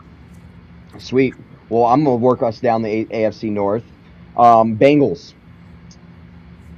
They got rid of their only defensive weapon on the team, let him go, and replaced him with Sexy Dexy. Do we think that they're going to be able to do anything on defense with that roster? They got a couple young guys who have been lighting it up in training camp in the secondary, but they're miles away from where they need to be, right? Like between and that I feel and bad for Joe Burrow. Yeah, and that's the other question: is he going to be able to stay healthy, or are we going to see a third season in a row, Joe up out of here for half the season? So the highlights coming out of camp for their offense look great. It's about the defense this year for them. And that's great until Joe Burrow gets blindside cracked, and then what? And then what? We're in this. I'm hoping the offensive line holds up. If you can't stop anybody, you can't win. I don't give a damn how good. Exactly. Or how good your offense is. Like, they can score 40, but if they give up 45, it don't matter. Yeah. Like, here's the thing. If I could put up 40 points and I can't stop you from scoring 45 points, I lose. We saw that when they were playing the Bears, right? You know what I mean? You can't. Yeah, you can score, but you can't stop me from doing it. And so that's my big question is like, what is their defense going to look like this year?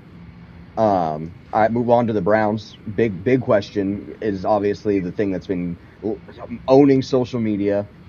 Dominating. Freaky Deshaun versus Shedeur. Yes. So far they've been letting Freaky Sean get most of Freaky Sean. I mean, they're gonna. I still think Watson's starting the season, but he's not finishing. I agree. I think he's cooked by week 4 because we've never seen a quarterback like maybe have a bad year and bounce back. You don't get the time off that Deshaun has had off, and you see Shedeur's cooking and how those guys respond to him.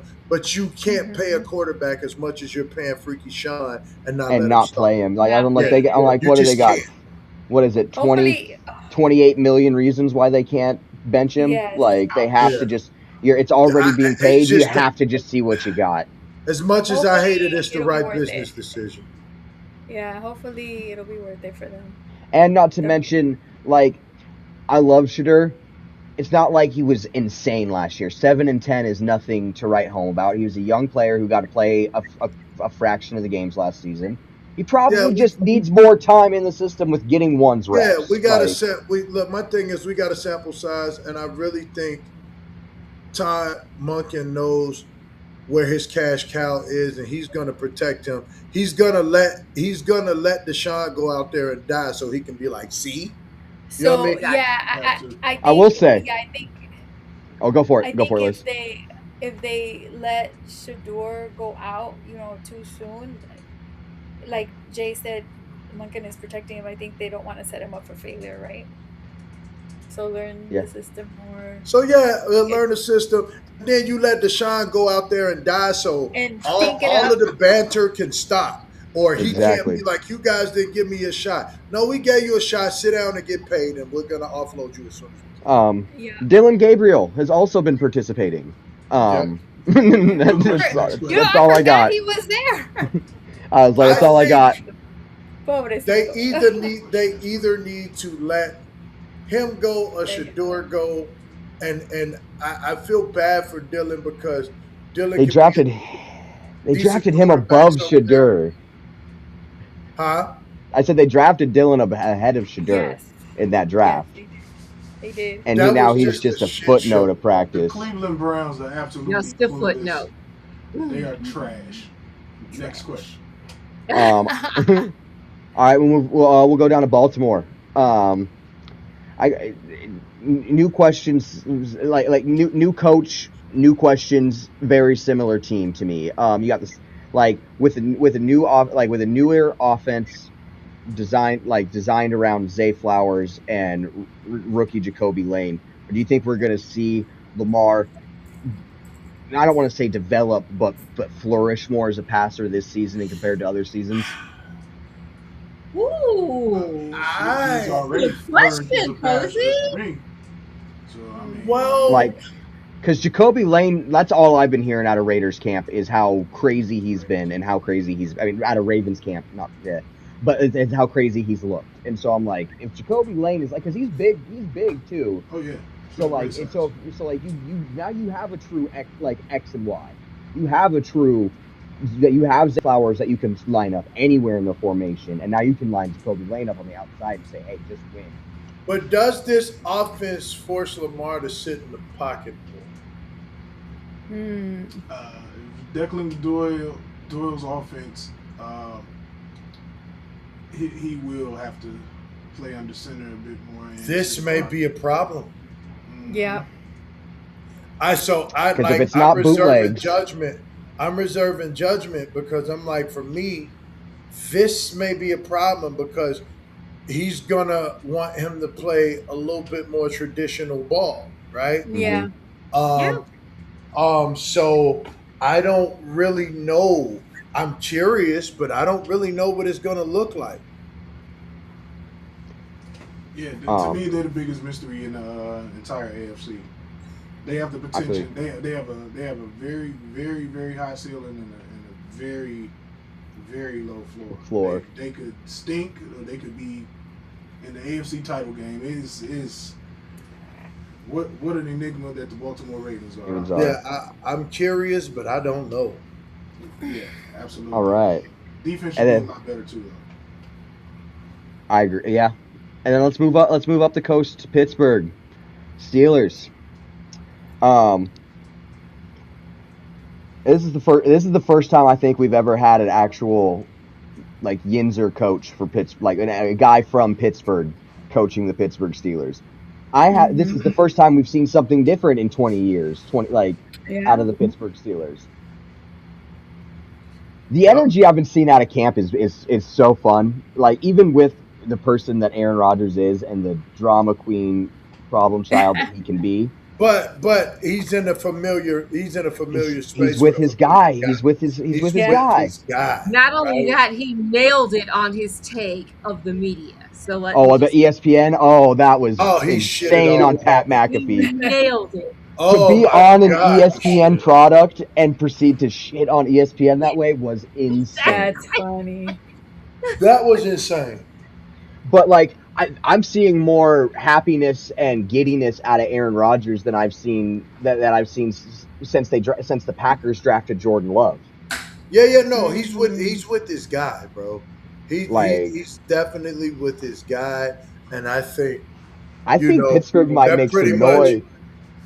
They're pretty much on that Bad Boys for Life shit. One last ride. That's what they're on. Might ride out into the sunsets together. That's because might happen.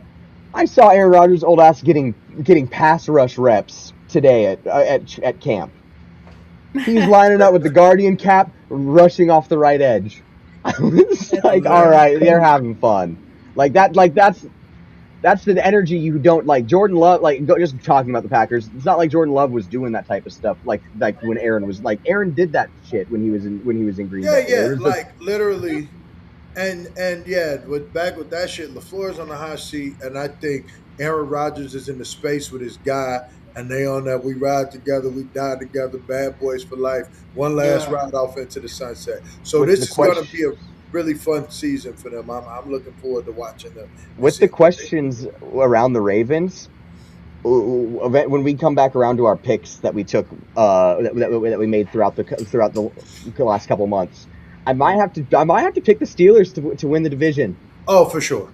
Ooh. Whoa! Okay. For sure. So I can't wait to get I'm with Cozy. our list because I don't even remember. Yes. I don't remember my order from. Okay, I can get that ready. Covered the AFC North, but that'll be like our last one going into the season. Going into the season, absolutely. Okay, cool. Jay, if you don't stop yawning, hey man, listen, y'all know me. I'm a 5 a.m. gym dude. Wide awake. Listen, yeah, y'all know how I'm rocking. Look. Okay, you need to start taking iron. Okay, so I just need to go to sleep. That's NFL. It's been a long. That's what I got for the NFL. Nice. Wait, what segments are what divisions are we doing next week, Cozy? So we can prep. If we did, let's see, if we did North, do we want to go South?